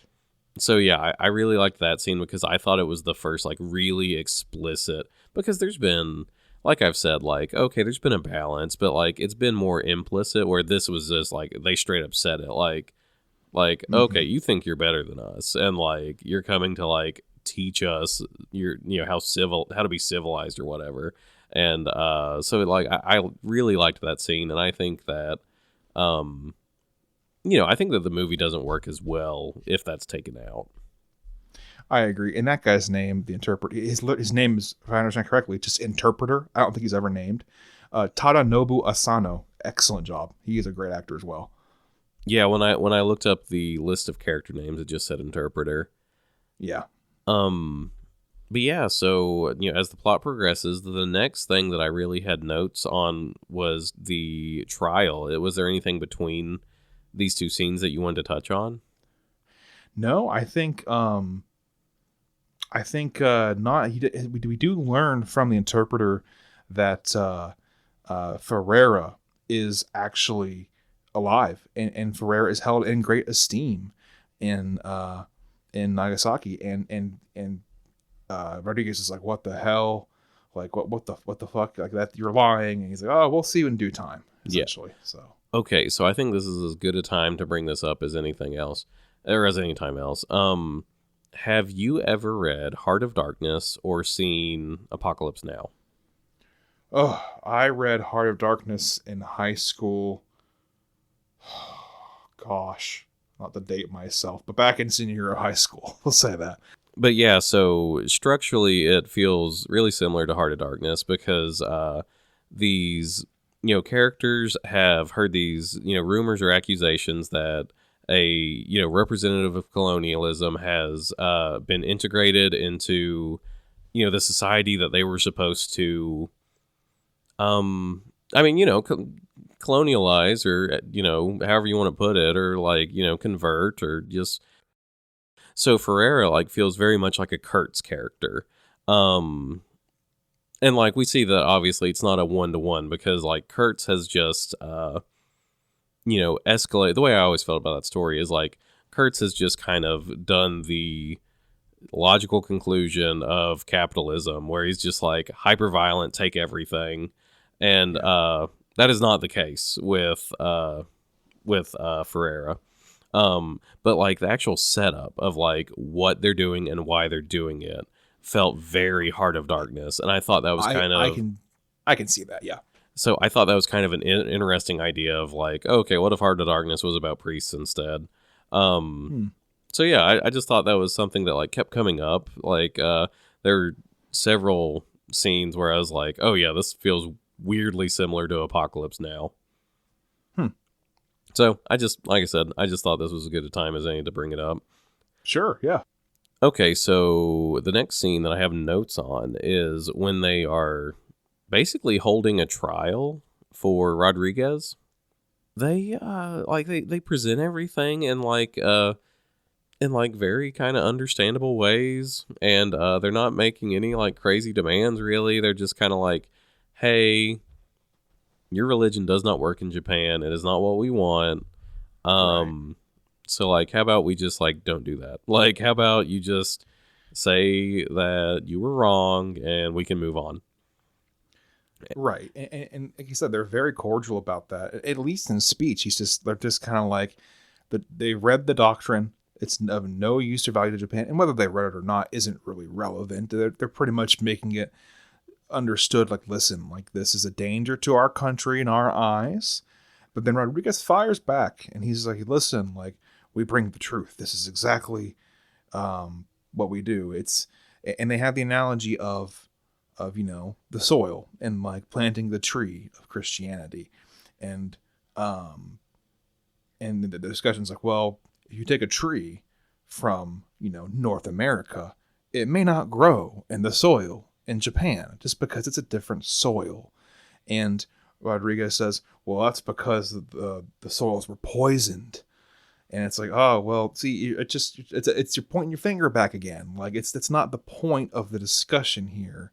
And you could argue that's a positive portrayal of faith from Rodriguez, but it also, I think, it makes him look very like, I don't mean to say this in a bad way, kind of childish. It makes him kind of look like, no, but really though. It's like, but that's not the discussion we're having. You're not listening. Yeah, no, I mean, he's extremely arrogant. Like, yes. He thinks he knows better than these people, and he's just like, no, I'm going to show you the right way.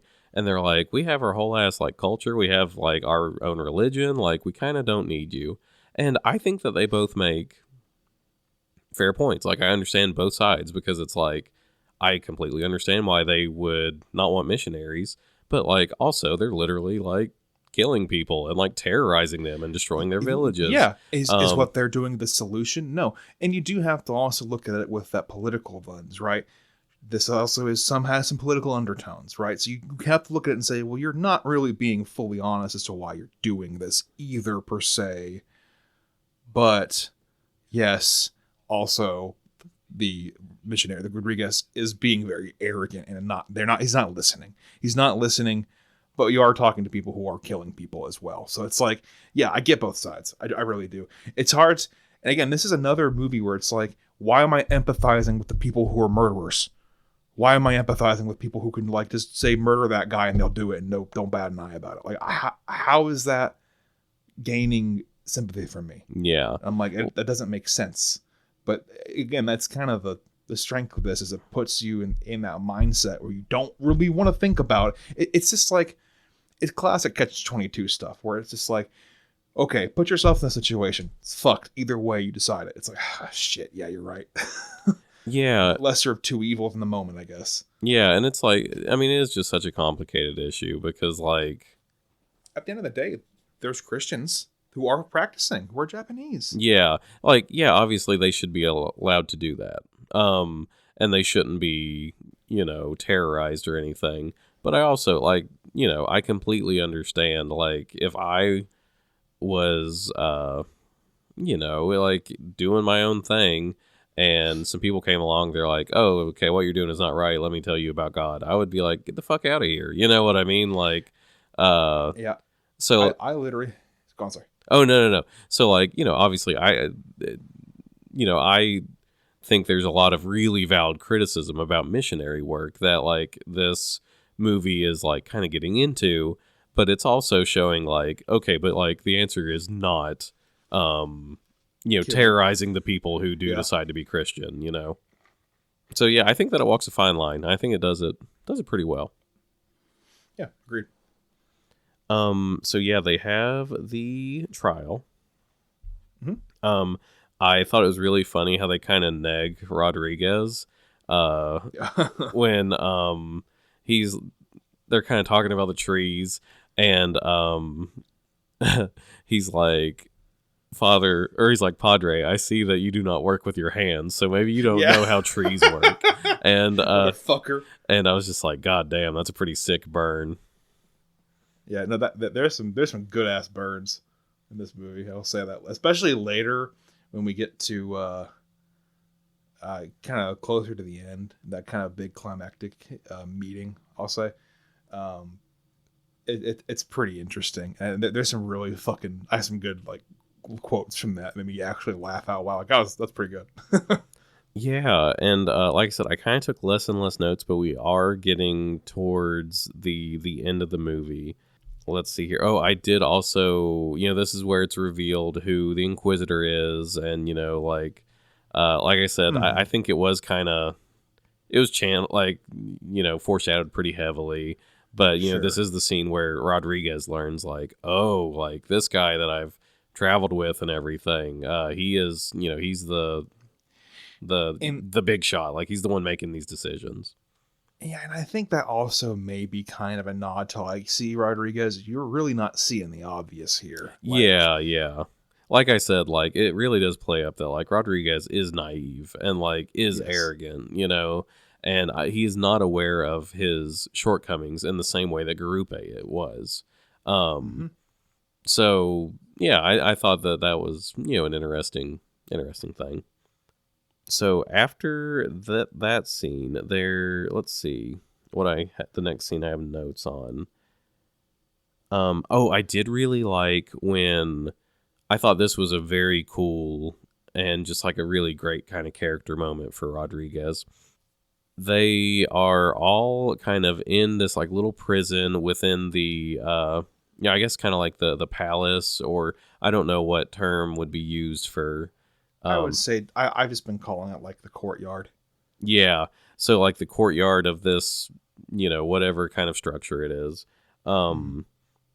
The Christians are being held in like a prison in there, and Kijichiro gets caught again. Just always. He runs in. He runs into the prison. He's like, hey, no, seriously, because earlier when he betrays him, he's like, I promise I'm not doing this for money. I'm sorry. And he comes up and he's like, I no, really though, forgive me though, Father, because I didn't do this for money. And Rodriguez is like, what the hell are you doing here? Yeah.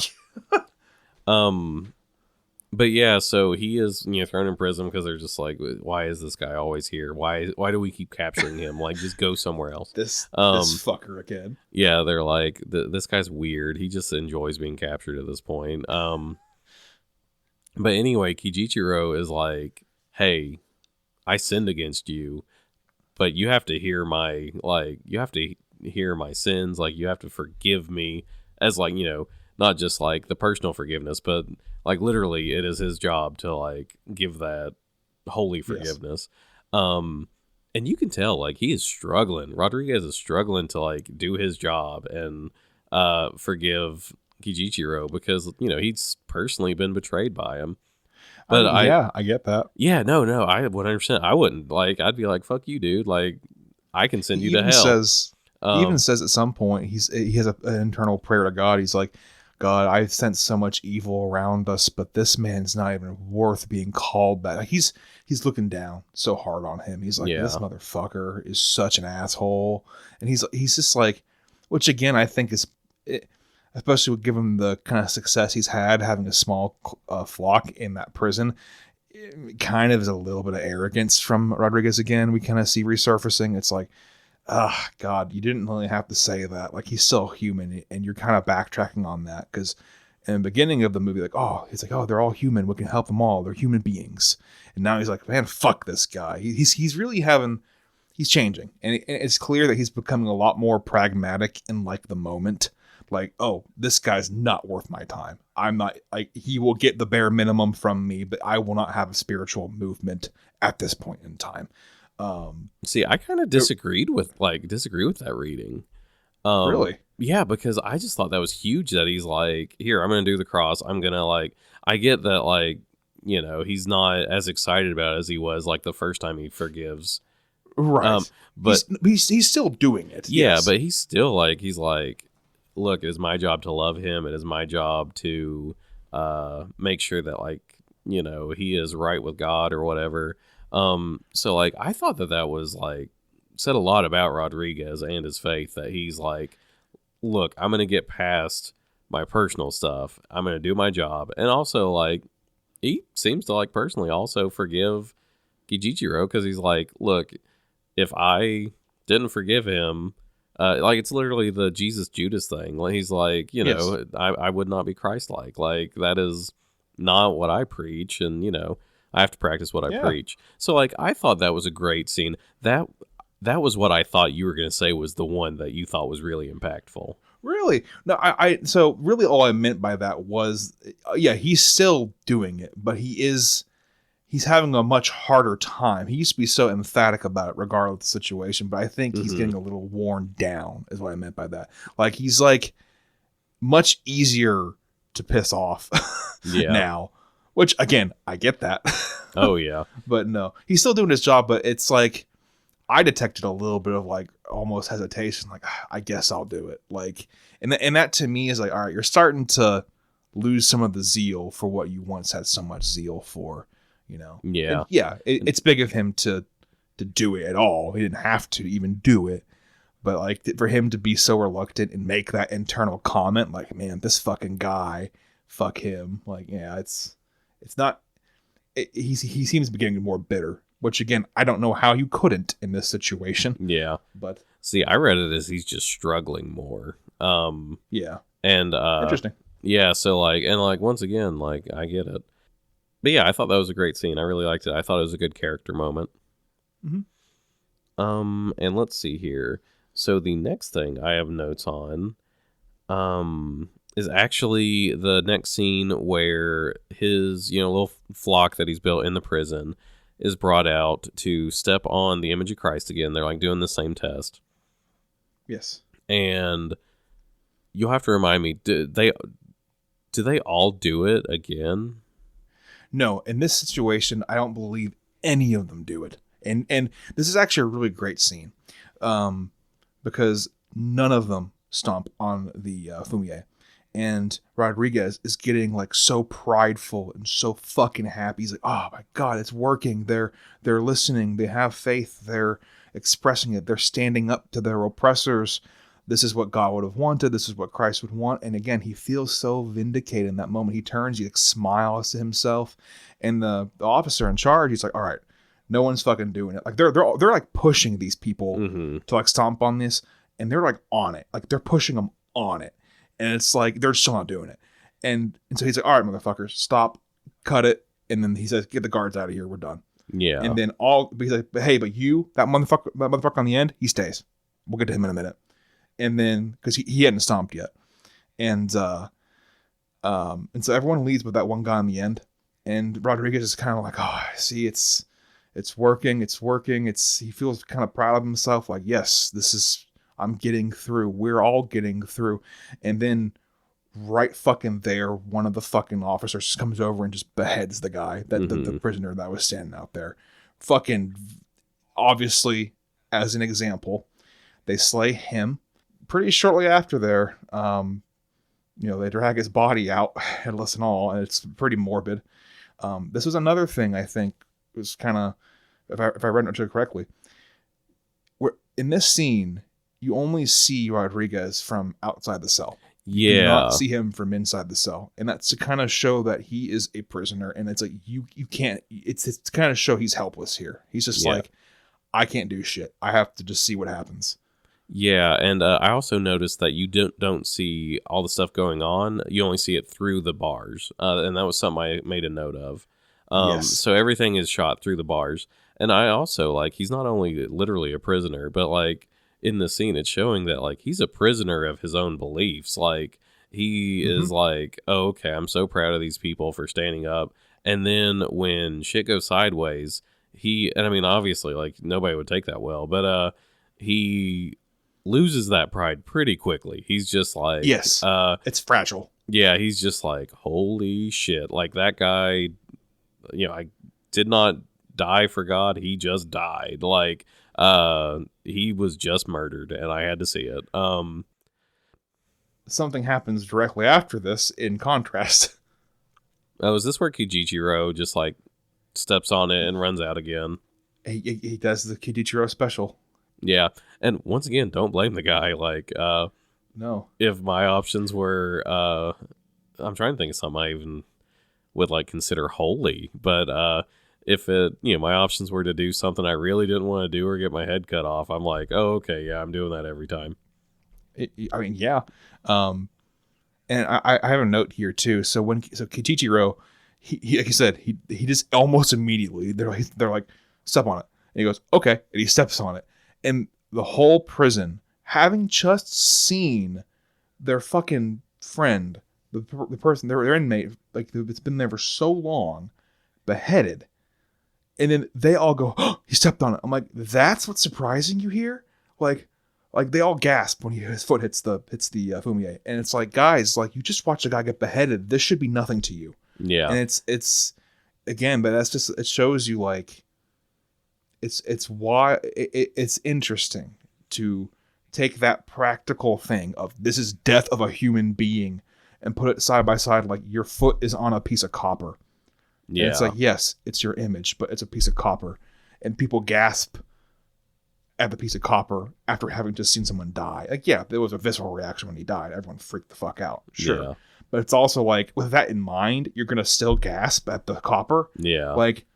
And it's not to insult the religious beliefs of those people. I'm just saying, because that happened, people died for that. But I guess what I'm saying is just and if you just remove religion and conviction from it, that is sort of a bonkers thing to have a reaction to, Oh, yeah.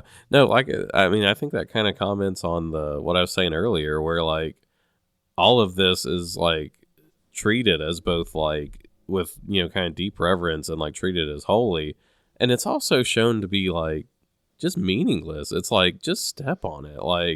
And I understand the conviction, but it's just if you're gonna die, just do it. You know what I mean? Just make sure that you're okay. So the next scene that I have notes on is when Rodriguez is in the room with the translator and the Inquisitor, I believe is everybody that's there.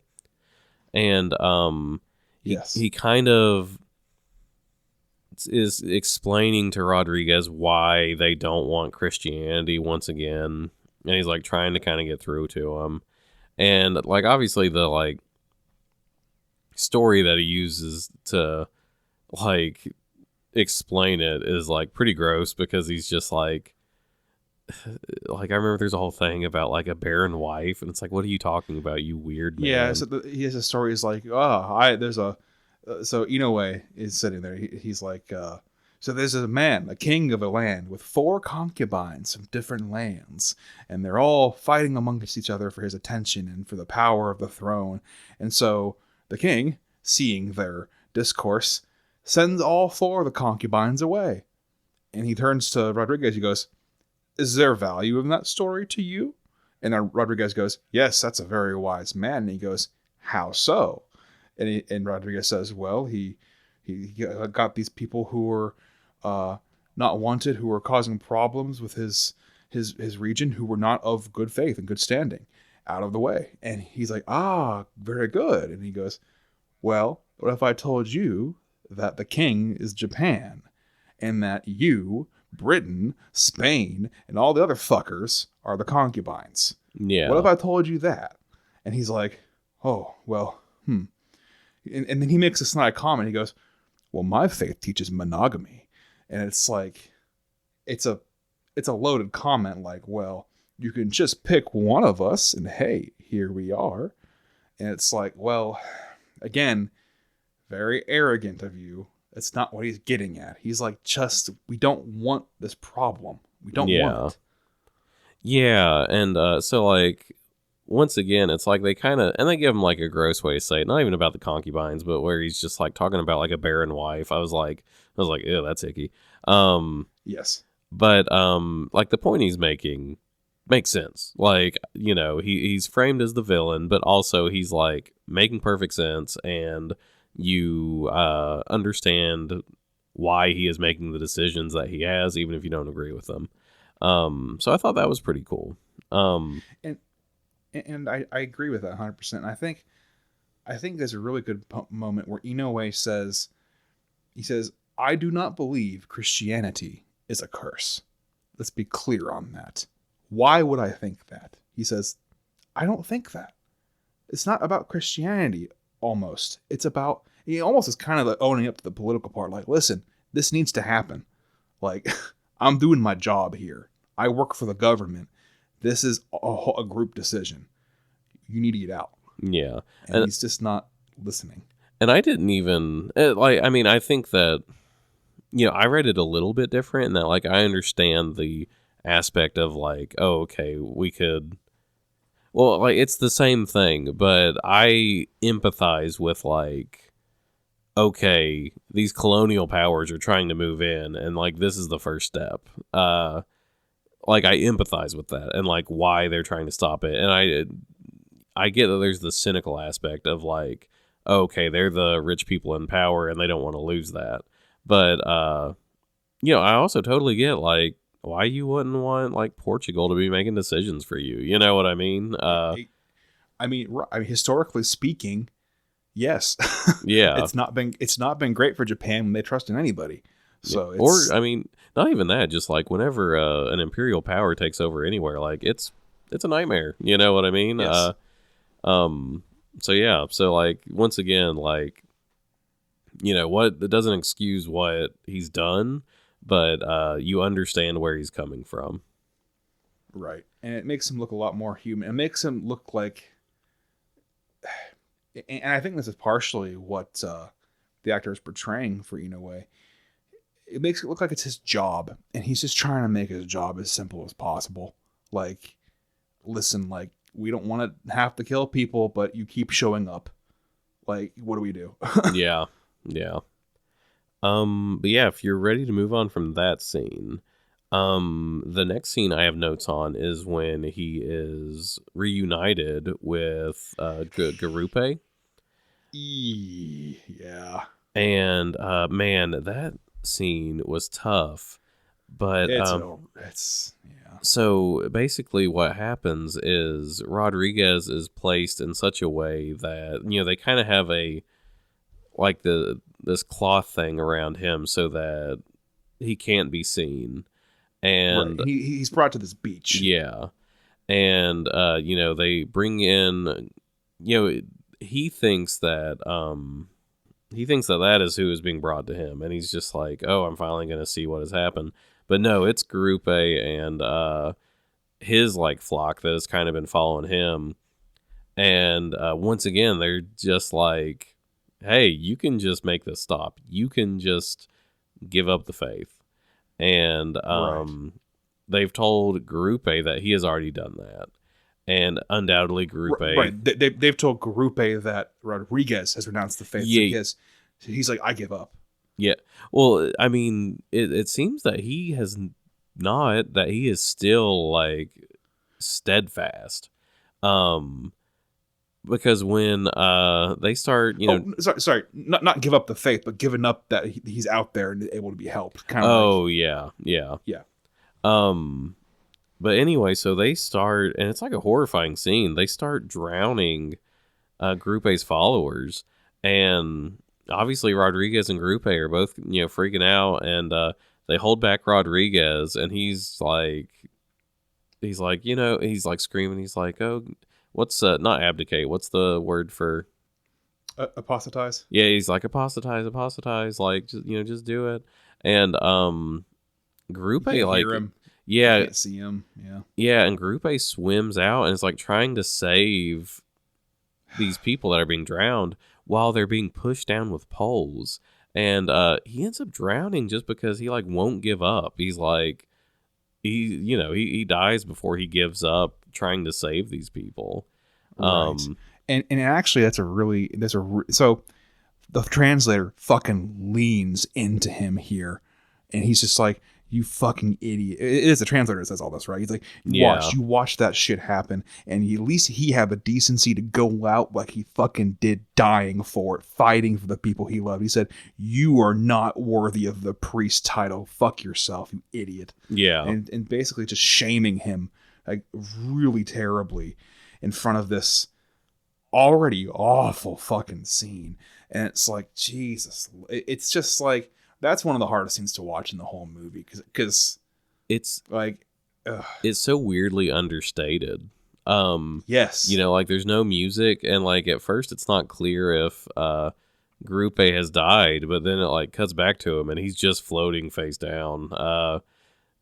And so yeah, it's like I said, it's just like weirdly kind of understated in a lot of ways, and then like cutting between Rodriguez's like reaction of like pure horror, and then it'll cut to like a silent shot of Group A just floating there. And I thought that was done well, and like I said, it was horrifying. It was terrible to watch. Yeah. But yeah, so let me see what my next notes are on. And like I said, I made fewer and fewer notes because I was just like, oh my god, what's going to happen? Oh no, yeah, you're fine. Like I said, like, this is also a long movie. Yeah, this is a very long movie, and if you're not prepped to digest this, it's hard. It's weird because it's not that much deep like information per se, but the weight in the discussions. You have to have the time to process them in between scenes, and you have to give the time to process. If you're not ready to process, like, it's just like, oh geez, this movie is just kind of like, it's hard. It's weird. I would recommend this movie to almost everybody. I would also say it is a hard watch, but a meaningful one. Yeah, and like so much of the stuff I really enjoy. It's like kind of hard to recommend for those reasons of like, ooh, like it's not a good time. I've tried to ease into that stuff, so like we'll talk about what I've chosen for you. And like no, I'm continuing to like ease into it. But yeah, like so I definitely understand that of like. That feeling of like, ooh, I love this, but it maybe is a little hard to recommend because it's a hard watch. And I personally, I can only speak for myself. I am here for it. Like I think I love like the hard watches and stuff. But yeah, so so this next scene is kind of one of my favorites in the whole movie. So Rodriguez is pulled from the prison in this palanquin around town, and he's taken to this Buddhist temple, and he sits there with the translator. They're just talking, and I'll let you take it from here. Yeah, so he meets Ferreira. Finally is back in the movie after being absent since the very beginning. He's been here for fucking years. Yeah, and it's like he just walks in so normal. Yeah, he's just following the the monk that's kind of implied as his teacher, his mentor. And he's just like kind of explaining to Rodriguez, he's just like, I have a wife, I have kids, like, I study here. They've allowed me to write this book about it's about the stars, right? Like it's So there's a couple. So he's writing information about the stars, but then the yeah. translator kind of Yeah. pokes and prods. Yeah, and I'll get to that, but like, so they're letting him, it seems like, write something he's excited about. And Yes. they're like letting him continue his work in a way. And they kind of are just like, yeah, he's still a religious man. Like, you can still do that. Like, you can still help people and like get them in touch with faith. And you can still study things that you're interested in because, that was obviously like a big part of that back in the day was a lot of, they were also like the scientists of the day, you know what I mean? Right. So they're like, yeah, you can still live the life you want to live, but like, you just can't be a Christian about it. And then the translator is like, tell him about the other book that you're writing. And he's like, yeah, so I might be writing this book and it might be about how Christianity is not real and how our the errors of faith. Yeah, he's like, oh, he's like, so yeah, like this one he's not enjoying. Like, clearly he is like deeply ashamed of himself, and Rodriguez does not take it well. And no, and he's like, how fucking dare you? And while the translator is like, yeah, he's writing a book that's all about anti-Christian bullshit. It's all about anti-religion, and you're gonna read it, and it's gonna be a book, and then Rodriguez spits at him. He's like, you use the truth like poison, and the translator fires right back. He goes, that's a funny fucking thing for a priest to say, isn't it? And it's like, ooh, burn. yeah. Like, oh. And he even Rodriguez is even like, father, and then he's like, I can't even call you that anymore. So like that kind of, Yeah. and that's something that we haven't really talked about, but they literally are like stripping these people of their identities, like not only as Christians, but like they have to take on the names of and families of dead men. Yes. And it's kind of presented as like, oh, you get to like have a family now. Like that's something that was kept from you from the church, but like now you get a family. And it's like you don't even let them keep their name. Like so yeah, like kind of the destruction of identity I thought was interesting. Yeah, and again, is it better than being killed? I mean, yeah. Right? And it's just like, but I think so they have an argument here, Ferreira and Rodriguez, and it is, basically, he makes a comment, and he says, he goes back to a flashback, and it shows Ferreira, stomping on the fumier and being very frightened about it. He's like, oh my God, I did it. Oh no. And then he just kind of is like, well, fuck, that's it, isn't it? Like, okay, whatever. Yeah. And he's like, well, I'm just going to live my life here, I guess. And he tries to explain that to Rodriguez. And he's like, listen, the words he uses are, the roots will not take in Japan. And Rodriguez is like, no, it's because they ripped the roots out. And he said, it's because they were here. They were here when you came here so long ago. Like, they're still able to be there. You've proven that. And Ferreira's like, you tell me when it actually was rooted here. Actually, truthfully. And Rodriguez is just kind of, he's like, I don't know. I mean, and he goes, it was never, ever fully rooted here. You may think it was, but the name of Deus is just another name for a god they never knew. And I was like, damn, that's fucked up. And it gets into, like the first Christian there who is like saying like, how do you say son of God? And they just like give him because like, they don't understand the question. And they just give him the word for like the son. And Dainichi, yes. Yeah. And he's like, you want to see the son of God that they've been praying to? And he points up, he goes, that is the son of God. He points at the sun. And it's like, that's very true. Kind of goes back to what you said in the beginning of the movie where they're accepting confessions and they don't know what the fuck they're saying. It's like, oh, but you're forgiven. I don't know what you just told me, but you're forgiven. Same way, it's like, oh, that's my God, right? Oh, yes, that's my God. And it's like, no, like that's not what that is. And there's actually a scene we glossed over that ties into this too. A mother just has a baby, and the baby is being baptized by Garupe and Ferreira back in the shack, and way back in the beginning of the movie. Garupe and Rodriguez. Oh, I'm sorry. Yes, Garupe and Rodriguez. Sorry. So Garupe and Rodriguez, they baptize this baby in this woman's hut, and they say, and she says to them, so now that you've done this, my husband, me, and my baby will all be in Paraiso in life for forever, right? And Garupe looks at them and goes, no. What? No, that's not what this is. Like, I've just baptized your baby. That's it. Like, he's like, no, God is in Paraiso right now. We will see him at some other point. This is not Paraiso. And the lady's like, oh, yeah, I misunderstood. Yeah. And it's like, jeez. And it just feels like this deep kind of confusion about like, I thought that it worked this other way, and now like I guess you're the expert, but also like it's my personal faith. You know what I mean? Exactly. Yes. Yeah. So yeah, like we've been saying, I think it has a lot of really interesting questions, and I think it makes the wise decision to not give answers to everything. You know what I mean? Agreed. Yeah. So Hey, I've enjoyed the movie.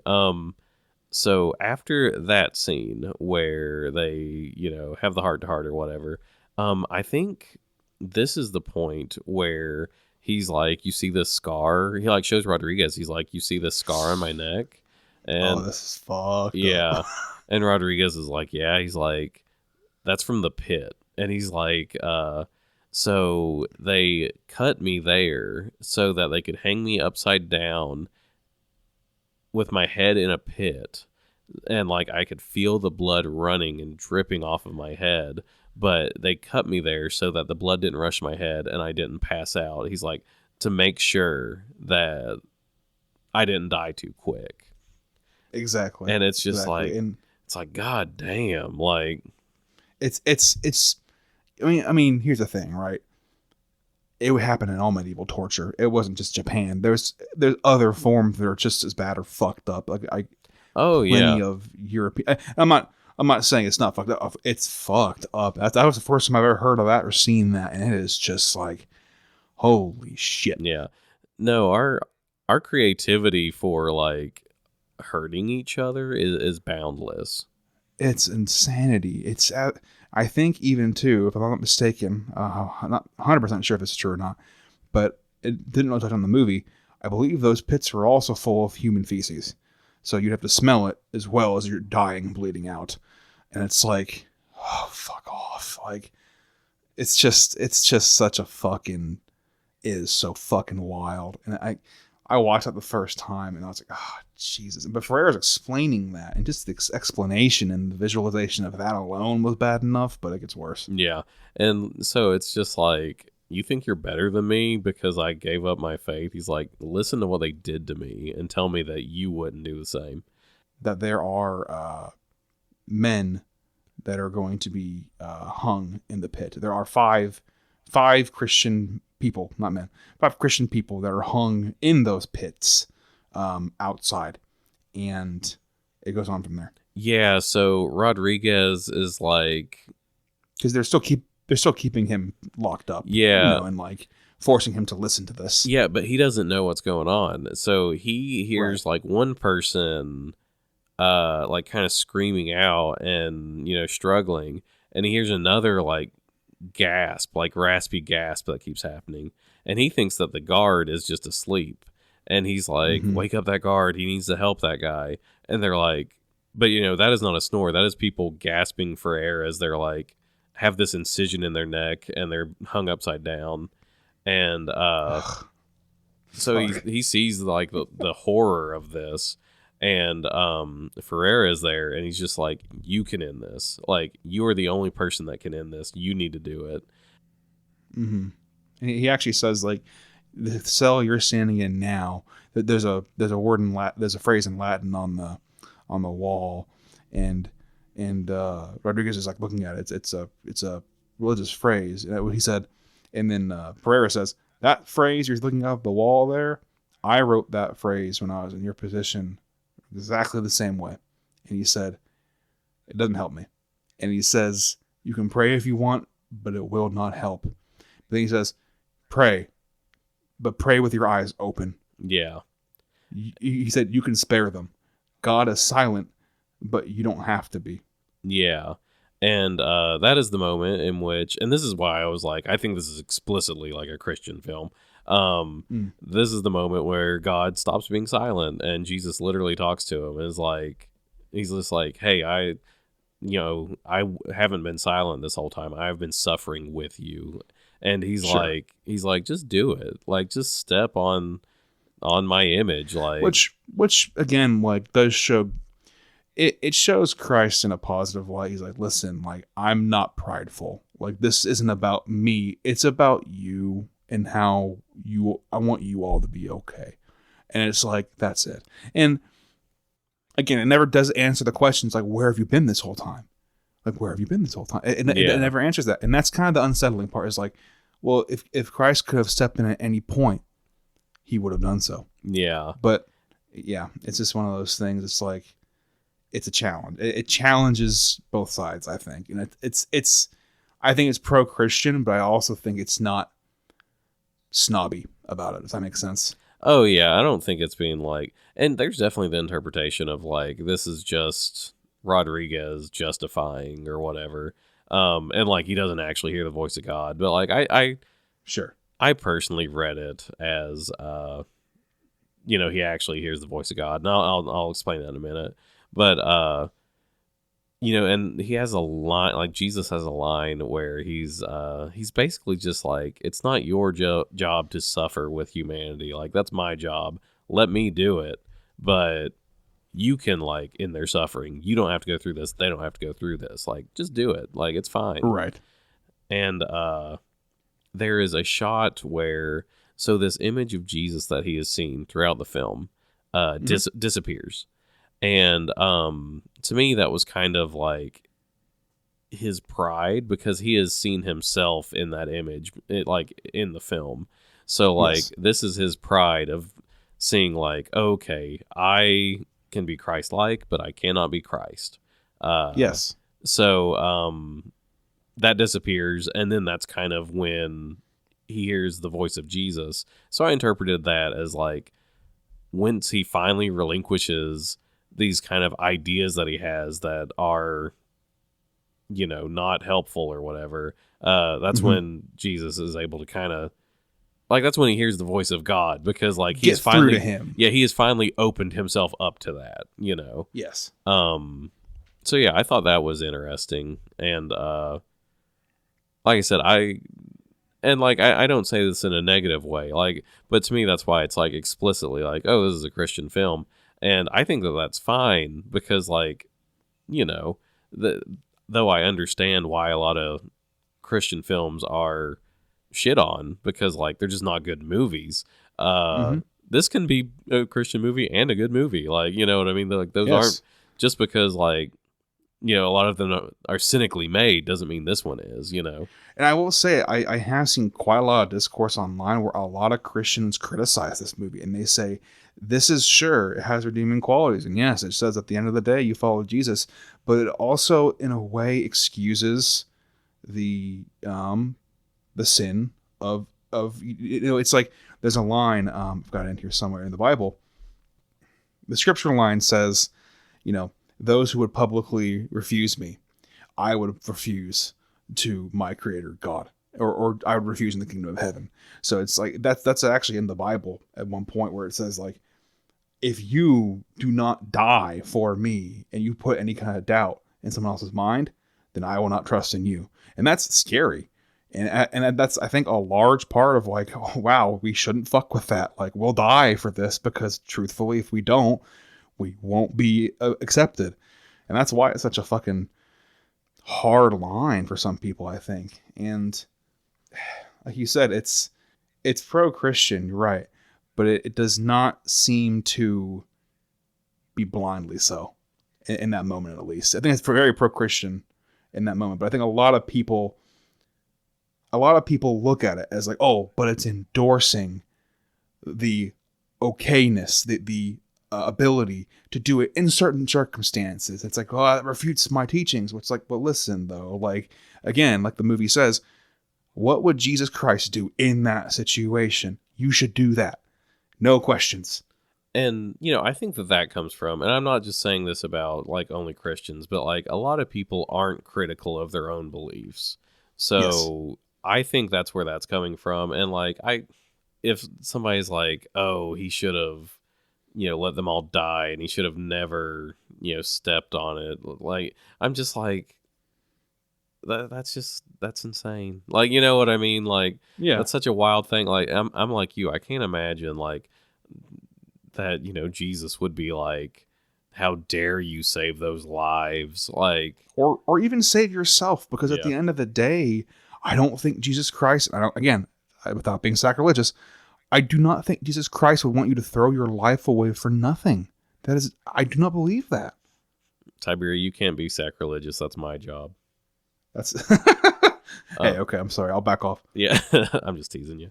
But yeah. So I and it's like a very dramatic scene where like he falls over, and you could tell it's like obviously a really big deal to him, but he does it, you know, and they, you know, they're good on their word. They instantly are like, okay, get him up, like they don't have to suffer anymore. Um, Yeah. and from there, just to kind of wrap up the movie.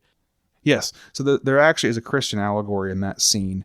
And so as soon as Rodriguez steps on the fumier, there is a rooster that crows in the background. And that is a direct reference, if I understand correctly. I'm not a Bible expert, but it's a direct reference that Peter heard a rooster crowing after he denied Jesus on the cross. It is direct reference to a biblical story there. Okay. And again, that isn't necessarily putting any charge to it, but it's just kind of like, okay, yeah, here's an homage to this scene in the Bible where it's, you know, again, direct interaction with Jesus, where it's like maybe equating him to Peter. So, Yeah, I didn't even remember seeing the rooster. oh, it's not on screen. It's sound. It's only the sound. Oh, Of it. okay. Yeah, I don't remember hearing it either.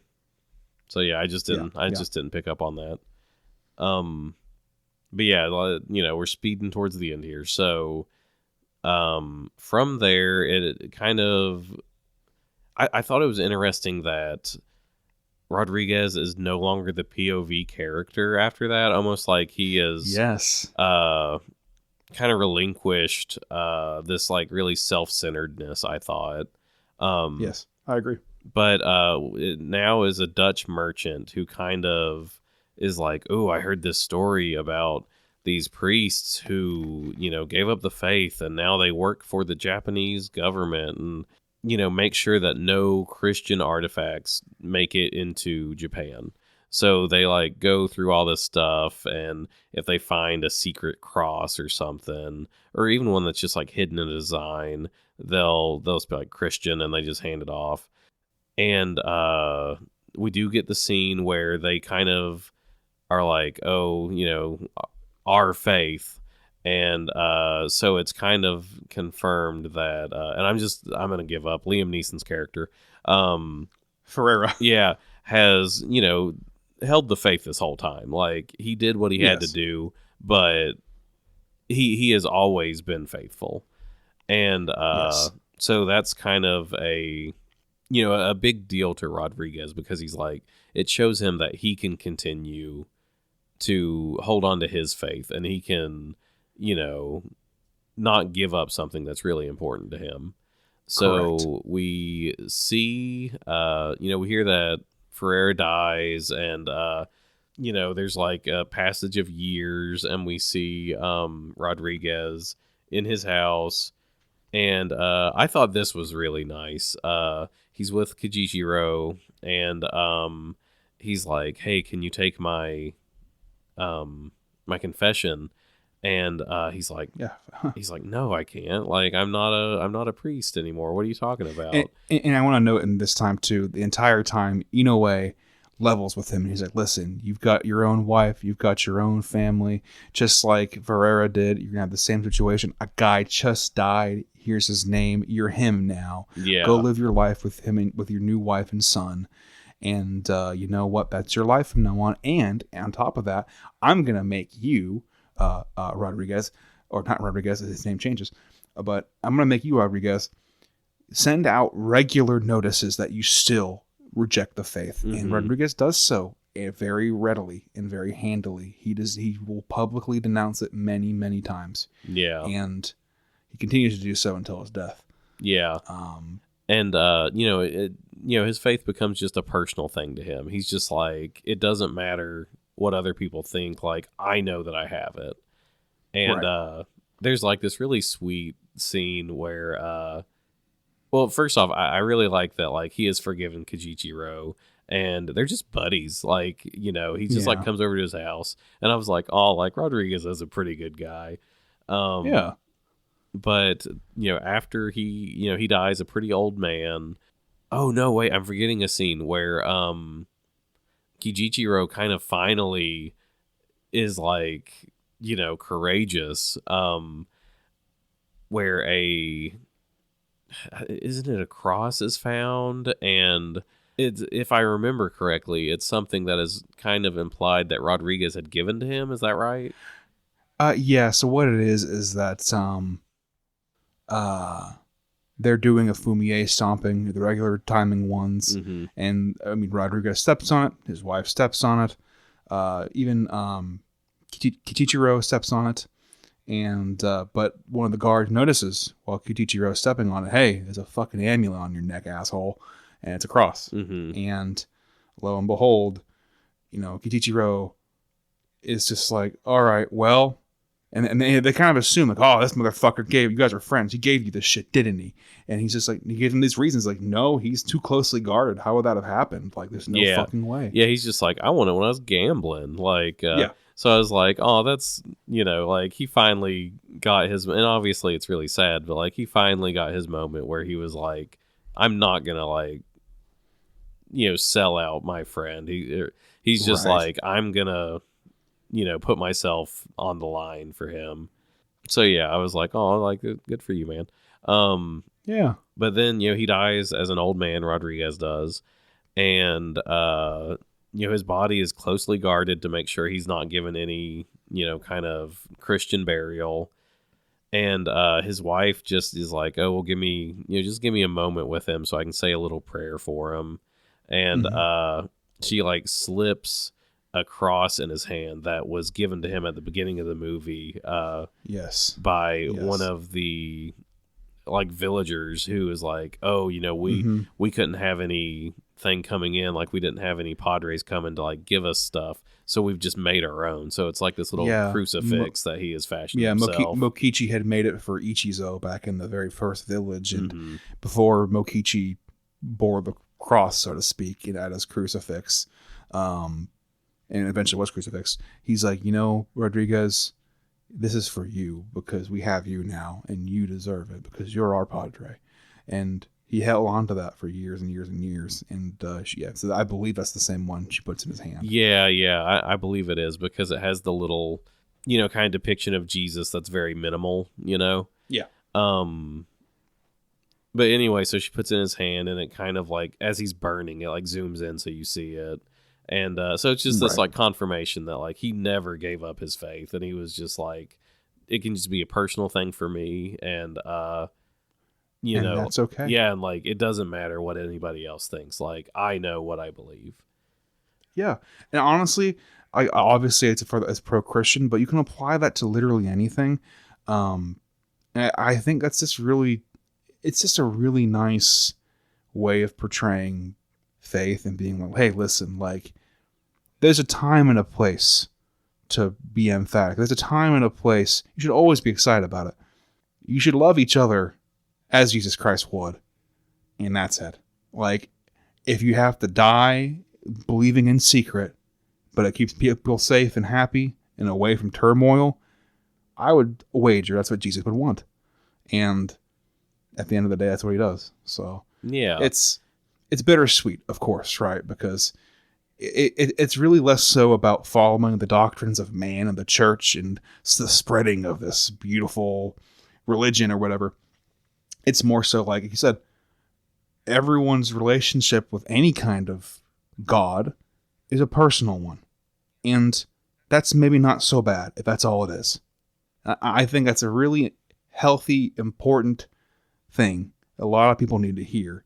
And again, it doesn't bash non-Christians. It doesn't bash the non-religious. It doesn't bash Christians. It's just an important kind of prying into like, that is this okay? And the answer is yes, it is. And I think that's great. Yeah, yeah. And I mean, I think I was, and this is something I told you off mic as well.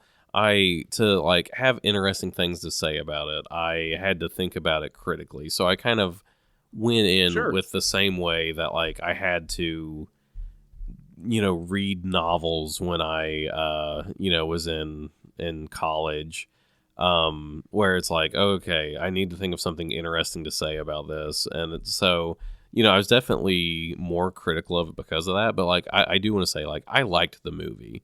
I thought it had like, it did a lot of stuff that I really like. Like, I really liked the characters. I thought it was really the way it focused in on Rodriguez, even though I did think they were like really interesting and cool surrounding characters. I thought it was, an interesting choice to really focus in on Rodriguez and show that like this guy who is, a good guy and is, doing his best, still has some stuff that he needs to work past, Yeah. So, yeah, I thought it was really good. Yeah, I enjoyed it. I definitely enjoyed it. Hell yeah. Well, I'm really glad you liked it, man. Because, like I said, so my wife and I watched this, God, 5-6 years ago. And it was just refreshing to see kind of a different perspective and to really kind of get a macro level view of not only just Christianity and like faith, but, or, any religion and faith, but kind of also the micro view of like, hey, this is a really fucked up situation that Japan had to go through, historically speaking. This is real.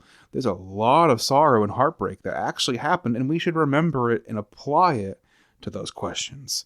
And I think that's, if you can take art and take real world events in history and combine them in such a way that is meaningful, I think that's really a strength of Scorsese. I think he did a great job. And of course, it's a strength of Shusaku Endo as well, because he wrote the story. He wrote the subject matter for this, right? So it's a strength of both of them, both for the concept and the adaptation. I thought they both did really well. I think the cinematography was wonderful. I thought the acting in this movie was fucking phenomenal. Everyone on screen, I was floored with Liam Neeson. He did so damn well in this movie for the little time he had. He left a huge impact. But Adam Driver, man, I never really watched much Andrew Garfield, but damn, this impressed me. I thought he did absolutely incredibly in this. Yeah, he not to change the subject, but I remember I saw him in Hacksaw Ridge, and which I think was actually directed by oh god, the dude from Braveheart. Mel Gibson. Mel Gibson, thank you. And it was like kind of his apology for being anti-Semitic, and like I'm like, dude, I don't think that's how that works. But anyway, I like, my mom wanted to see it, so I watched it with her. And what I'm getting at is like he did a really good job. Like Andrew Garfield. Yeah, Andrew Garfield. So like ever since I saw that, I was like, damn, that the kid's gonna be a star. You know what I mean? Like it's like the kid, he's got talent. And I'd only ever seen Adam Driver as Kylo Ren at this point too. And I was like, the Kylo Ren guy's in this? I was like, oh, he did fine with that role. And I was like, oh my god, he is a good actor. Yeah, like, I'm not really a big fan of like Kylo Ren and that like arc, but obviously I think Adam Driver was actually pretty disappointed with the direction that it went, because yeah, he was. It was not the way it was pitched to him. But I've seen him in other stuff where he's been really good. Like if I'm remembering correctly, he was in Black Klansman, and he does like just a great job in that. And he's like kind of more of a minor character, but he did a really good job. So like I've seen him in stuff where I'm like, that guy's talented. It's kind of funny how many actors have just been in Star Wars at this point. So it's just like, oh, okay, Yeah. those two were in Star Wars. Like I said, I love this movie still. I think it's a really nice. I think it's important for people to see this to question things, even if it doesn't change opinions. It doesn't need to. That's not the goal of the movie. The goal is just to make you think, and the goal is just to kind of make you understand what other people think and have gone through, and to kind of put you out of your own shoes in that aspect. And again, that's only going to make you a better person, whether that's through a religion or not. Yeah. So. But yeah, man, like I said, I really enjoyed it. Was there anything else that you wanted to touch on with this? I feel like we covered a lot, but is there anything else you wanted to say before I talk about what I'm going to have you interact with for next week? I do not think so. I appreciate you listening. I think we covered pretty much everything. I said it's a lot to cover. It's 2.5 hours, but especially with such heavy topics, I promise. I promise I won't give you. I promise these pop punk albums I've got lined up here aren't gonna be this fucking heavy. But there may be one or two things. Yeah. So I mean I'll probably end up giving you some pretty heavy stuff. I just have been trying to like ease you into it. So for my second week of choosing, in the interest of continuing to explore different mediums and how we can, like make podcasts about, albums and movies and all this different stuff. I have chosen 3 short stories from a single collection. Ooh, okay. So Interesting. Have you ever read anything by Ron Rash? Ron Rash. No, it sounds like a great doctor though. Yeah. So he is kind of from our neck of the woods. So he is kind of don't tell people where that is, please. No, I'm not going to. I'm just going to say he is like a celebrated Appalachian author is all I'll say. Oh fuck. Close enough. Yeah, now they know. So he has a collection that I really like. He writes poetry, short stories, and novels. So he does a lot. But he has a collection I really like called Burning Bright. And there are a lot of stories I really like in here. But the 3 I have chosen, let me get my book so I can read those titles to you. Exciting. So the first one is The Woman Who Believed in Jaguars. Oh. Okay. The next one is called The Corpse Bird. Okay, not the Corpse Bride, but the Corpse Bird. Yep, The Corpse Bird. And the last one is called Lincoln Knights. Lincoln Knights? Like Abraham Lincoln Knights? Yeah, well, not knights as in like knights in shining armor, like Lincoln ITES. So one word. Okay. Yeah, one I word. thought you said like Lincoln. I was imagining these badass Civil War dudes with fucking swords and Gatling guns for arms, but okay. No, like one word, Lincoln Knights. Lincoln Knights, gotcha. Okay. The Woman Who Believed in Jaguars, The Corpse Bird, and Lincoln. Now I wonder, did Tim Burton steal The Corpse Bride from that title? The Corpse Bride might have came out before this. Okay. Also, like, Ron Rash is big for... Because, not that many... I'm not going to say no authors get really big anymore, because that's not true. But, less and less authors are able to make it by just writing. So he is big in the sense that, like, he's had stuff on the, New York Times bestsellers list, but I don't think he's ever been, like, number 1 on it. It's like... Sure. Like, this collection, I think, was, like, number 38 at some point. But still, hey. Yeah, so like he's charting and like he's a big deal, but it's not like he's a household name necessarily. Right. But yeah, I think he's really really great. I really like his short stories is mostly what I've read of his work. And I'm excited to see what you have to say about these. Off mic, we will talk about how you can find these and access these. So. We'll go from there, I guess. Anything else I should know ahead of time before I dig into these after we figure out where they are? No. I mean, as usual, just go in blind. And I'm not exactly sure what direction I'm going to go with the research. Like, you can find stuff about Ron Rash, but it's I don't think that there's like a biography of him out there. Like Sure. he'll probably be dead before anybody does that. Um, which is just how it goes. Like, Yeah. we get so much more excited about people after they die for some reason. But yeah, we will talk about how you can find them, and yeah, I think just go in blind, and we will get your reaction, and we'll see what happens. Sounds like a plan to me.